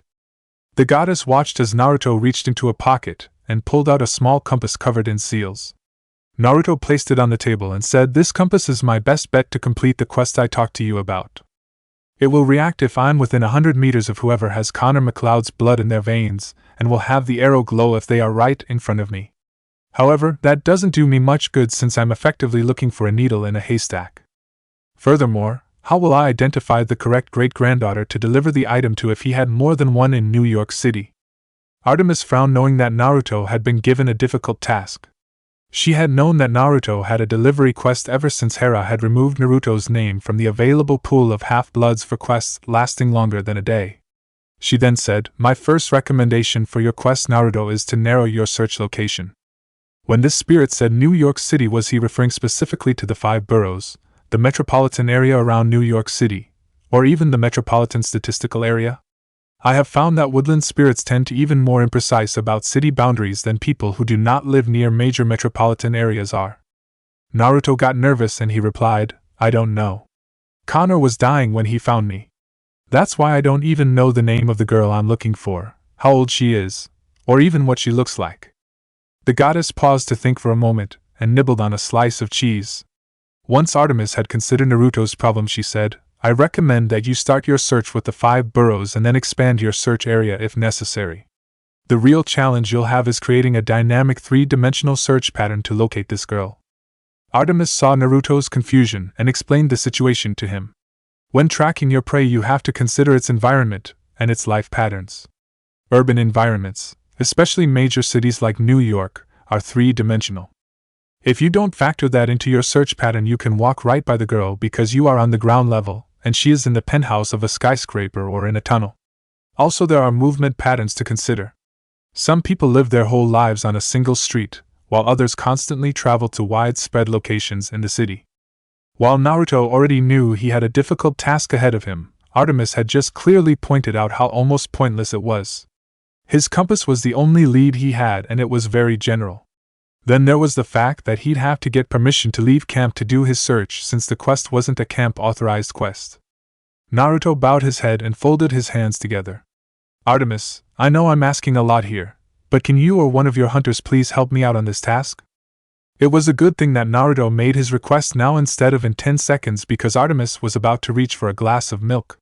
It was very good for her image as a goddess that she did not get that glass of milk given how shocked she was at Naruto's request. Half-bloods just don't ask gods and goddesses to help them on a quest. It just was one of those unwritten rules that everyone understood. Then again, Naruto wasn't exactly one to follow the norms. In all honesty, Artemis didn't follow the norms either, even for goddess. She had no association or even aptitude for the traditional feminine arts except for being a midwife. The fact that she was such a nonconformist was probably the main reason why she didn't take offense at Naruto's request. She then thought about it for a bit, and realized that this would be an excellent opportunity to spend more time with Naruto.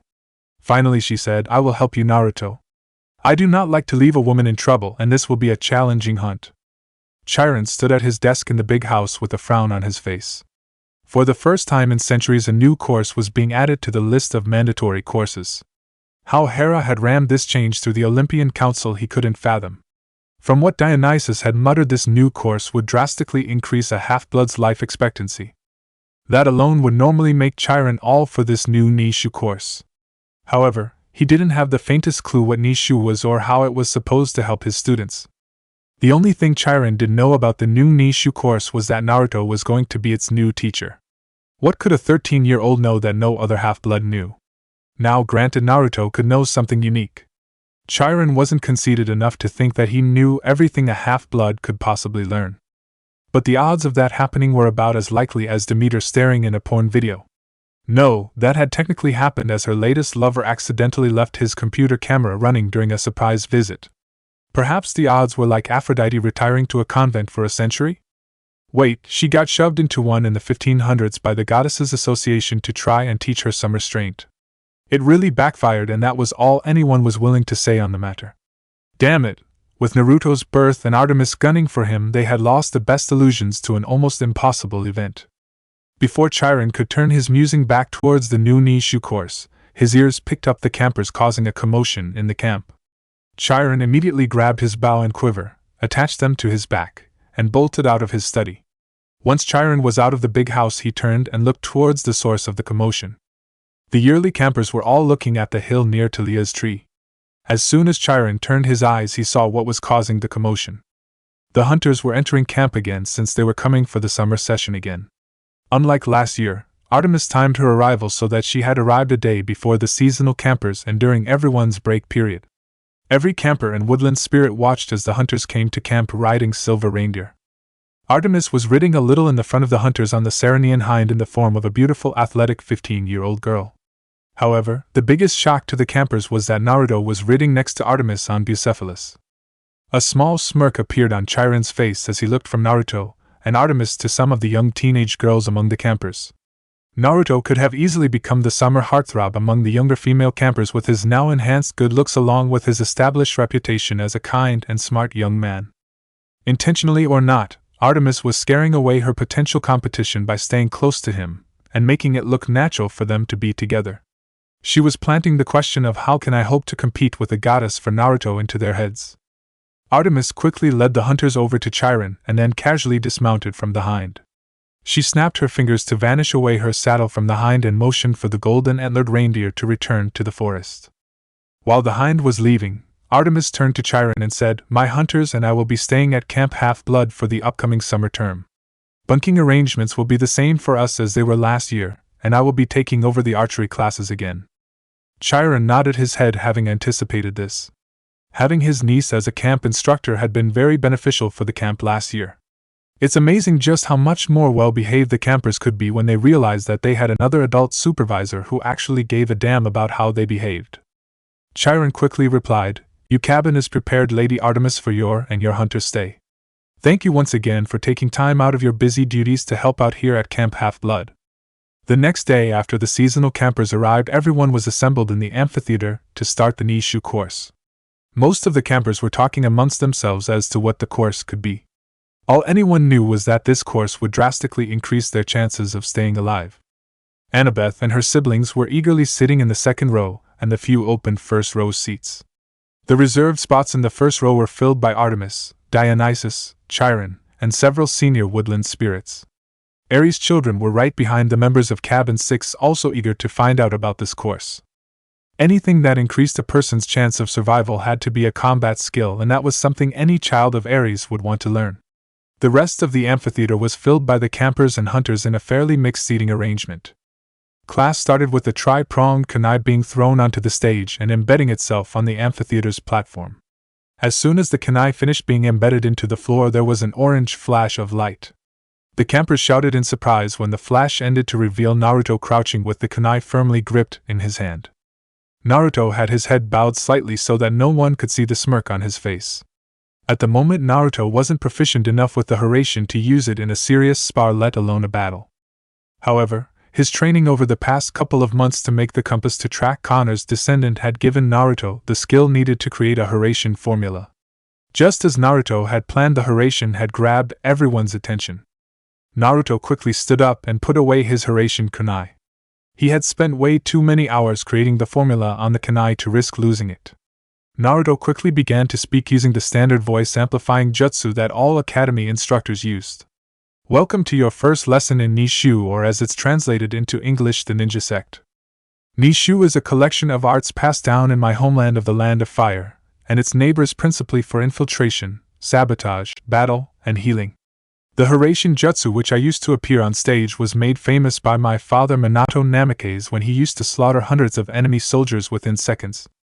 With this technique I warp time and space, allowing me to appear immediately anywhere I wish to that are designated. The Horatian is one of the most advanced techniques or jutsus among the various arts that make up Nishu. Other examples of S-rank jutsus include the ability to cut lighting, to shred every cell in a creature, or even to subject an enemy to such mental agony that they take their own life to escape. Now none of you will have a chance of learning jutsus on that level for years." Naruto then jumped up, twisted to the side, and started to wall walk on a nearby support beam. "You all are still months if not years away from being able to do a simple Nishu jutsu like the wall walking technique that I'm demonstrating. Under normal conditions in my village of Konoha you could expect 4 years of study before learning the wall walking technique. Unfortunately for you all, my mother told me to teach you all using a modified wartime curriculum. This course will be hard physically and mentally, and I expect everyone to do independent practice outside of the allotted times for the course. Before anyone complains or claims that I am being unrealistic in my expectations, know a number of my teachers back in Konoha passed everything I am going to try and teach you this summer before they were 10. Pay attention and work hard, because even the most basic jutsus I'm going to teach you will save your lives." Naruto created 2 Kage Bunshins and handed them a scroll. He jumped down onto the platform while his clones jumped over to the curtain beam used for curtains when a play was put on. The clones unsealed a massive roll with an image of the chakra circulatory system printed on it, and let it unroll behind Naruto before vanishing. Naruto pointed to the massive image and said, "This is a diagram of the chakra circulatory system, which is the key to using all of the various Nishu arts. Chakra is the name given to the energy that results from mixing one's spiritual energy that you gain from life experience, and learning with one's physical energy, which is the power that rests inside every cell of your body. By mixing these 2 energies into chakra, you have far more energy to work with than if you used each energy source separately. Also, chakra can be manipulated and used for far more things than physical or spiritual energy. Chakra flows through your body in the system you see behind me, much like blood through your veins. Once again, chakra is the key to using preforming any of the various Nishu arts. Of these arts there are 3 that you have no knowledge of or equivalent here in America. These arts are Genjutsu, the illusionary arts, Ninjutsu, the ninja arts, and Fuinjutsu, the sealing arts. Chakra is also commonly used to enhance one's abilities with weapons and unarmed combat, to name 2 examples of some of the Nishu arts already known to you. I will be handing out books to all of you after this lesson that will cover each of these arts in more depth. Those of you who are interested in Genjutsu must pay special attention to the textbooks I give you. Genjutsu is a very powerful art that I am not gifted in. While my abilities in it are considered decent for a genin, they are nothing to brag about among trained shinobi. At this point Annabeth cut in with a question. What's a genin, Naruto? Naruto blinked his eyes in surprise for a second before he remembered that no one in the class had any idea of the basic village organizational structure. He sighed and then quickly adjusted his lecture. Okay, I'll give you all a very brief intro into shinobi organization in my homeland and the basic ranking of ninjas and jutsus. Except for the part on the jutsus, you likely won't need to remember what I'm about to tell you, although it might help on a few points in the textbooks. In Konoha, ninjas are listed by military rank and danger rank. The military rank relates to a shinobi's place in the shinobi forces, while their danger or threat rank is a gauge to refer to how powerful the shinobi is in battle. The basic rank progression is student, genin, chunin, tokubetsu or special jonin, jonin, and kage. The danger rank is set up in order of power as E, D, C, B, A, and S. The two rankings are set up so that usually the two are in sync up until the jonin rank. This is usually because of the limited position slots, or a village's talent pool. There is only one Kage in Konoha known as the Hokage, and when I was last in the village there were several S-ranked jonins. I also know of several village heads in other countries that hold the equivalent responsibilities to a Kage, even if they don't hold the prestige that the Kage title holds that are only A-ranked. However, there are fluctuations between the two systems where, due to injury or bureaucratic issues, a ninja's military and danger ranks are vastly out of sync. I'm an example of such a ninja, as I only hold the rank of genin, but my danger rank is listed as A. That means that if I had been ordered to by the Hokage, I could have killed everyone here in camp that isn't truly immortal when I arrived here last year instead of hiding my abilities. Thankfully, such an order won't come because everyone in camp is considered by the Hokage as an allied clan to the village through Hera and me. Now enough talking on this matter, and let us get back to the basics of chakra. As anyone could expect, most of the campers had become very unsettled by the end of Naruto's class. Not that anyone could blame them, since Naruto had introduced the biggest change to their perception of reality since they found out the truth about the mythological world. The powers and abilities that Naruto was offering to teach everyone had even the unwilling student among the half-bloods eager to learn. However, the fact that Naruto had these abilities before he even came to camp was a bit disturbing. Many half-bloods, especially those who had spent a lot of time with Naruto last year, were shaken by the fact that Naruto could have killed them if he had been ordered to do so. Interestingly enough, the campers who were most at ease with the revelations Naruto had unveiled during the Nishu course were the hunters. They already knew that Naruto had special abilities when he created the shadow clone at their camp. Furthermore, Zoe had informed all of the hunters about her suspicions regarding Naruto's background months ago. She hadn't been anticipating that Naruto came from a ninja village, but what he had revealed matched her observations of what his background would have to be like. The hunters could also understand Naruto's loyalty to and willingness to follow the orders of his Hokage, as they would do the same for Artemis. They also would have tried to kill everyone in Camp Half-Blood in a heartbeat if Artemis asked them to do so. None of that mattered to Naruto at the moment, as he was in the arena using his time to do some training. The arena floor had over a dozen Kage Bunshins performing different chakra exercises and another half-dozen sparring with Naruto. Several campers watched with open mouths as Naruto and his sparring partners moved like something straight out of a wuxia film. They had all wondered what Naruto had been training in during those late-night sessions last year, and they were not disappointed by what they saw. Annabeth was among the campers watching Naruto's amazing training session.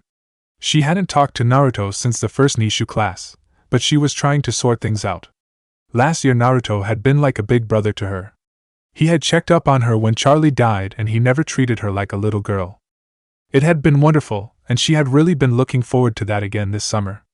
However, the fact that Naruto would have killed her last year if ordered to had really shaken her up. Had everything last summer just been a lie on Naruto's part? Annabeth didn't want to think so, since she had dealt with monsters who tried to trick half-bloods before. Since she could see through the deceptions of monsters with thousands of years of experience tricking half-bloods, she obviously could see through any deception that half-blood could try. However, the small bit of caution that Athena had gifted all of her children to combat their usual fatal flaw was scratching at Annabeth's mind as she watched Naruto's training session. The abilities Naruto was demonstrating shocked her and made her jealous. Who wouldn't be jealous of the ability to learn a dozen different things at once? Plus, the grace and power Naruto was demonstrating in his spar was far more than Annabeth ever imagined someone could do. Without any shame, Annabeth could say that she was one of the best fighters her age, but Naruto was obviously in an entirely different league than her. Soon enough, Naruto finished off the last clone with a kunai thrust straight through the heart. He then formed another 24 Kage Bunshins and had them run to the opposite side of the arena. Naruto held out his hand and formed a Rasengan in the open palm.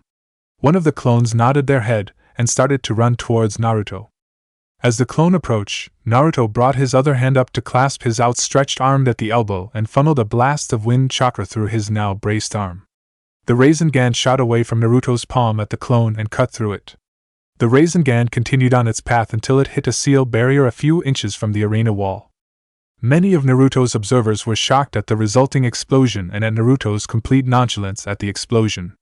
Last year he had covered the arena in seals to protect it from his training, and he had updated those seals last night. With calm professionalism, Naruto formed another Rasengan and had another clone come at him. Once again Naruto fired the Rasengan at the clone, only this time the Rasengan veered off to the right, completely missing the clone. The clone stopped in front of Naruto, gave him the raspberry, and then dismissed himself. After the clone was gone, Naruto formed another Rasengan and proceeded to try the exercise again. Naruto was trying to develop a long-range variation of the Rasengan that he could use in situations where Futon, Rasen Shuriken, was inadvisable to use. Sure, he had the Katon, Karyoden Jutsu, but that attack rapidly lost a lot of its power if the target was more than 10 meters away. Besides, using Fire Jutsu reminded Naruto too much about Sasuke. To get his new jutsu, Naruto had decided to back to drawing board, so to speak, and worked along a different line of thought to complete the Rasengan. Naruto trying to use his wind chakra to shoot the Rasengan from his hand like a cannonball. Some recent testing in Alaska before he left had revealed that a fired plain Rasengan could maintain its cohesiveness and destructive potential for 270 to 290 meters. That made the wind style Rasengan cannon Naruto was creating the longest ranged attack a ninja could perform without Sage Chakra or some other unique ability. However, Naruto wasn't about to say that he had finished the jutsu because its accuracy was absolute crap. He was only able to hit 3 clones out of 24 at 20 meters, and one of those hits was a technicality, as it was the debris from the Rasengan hitting the ground near the clone that got it. Just as Naruto was about to create more clones to practice his attack again, the arena's bell rang, signaling the end of Naruto's time. Naruto quickly dispelled the clones that had been training and collected the gear they had been using. A small smirk appeared on Naruto's face as he picked up the book on firearms one of his clones had been reading while balancing on a kunai. The basics of how a gun worked provided Naruto with several clues on how to improve on the wind style Rasengan cannon that he'd have to try in his next session.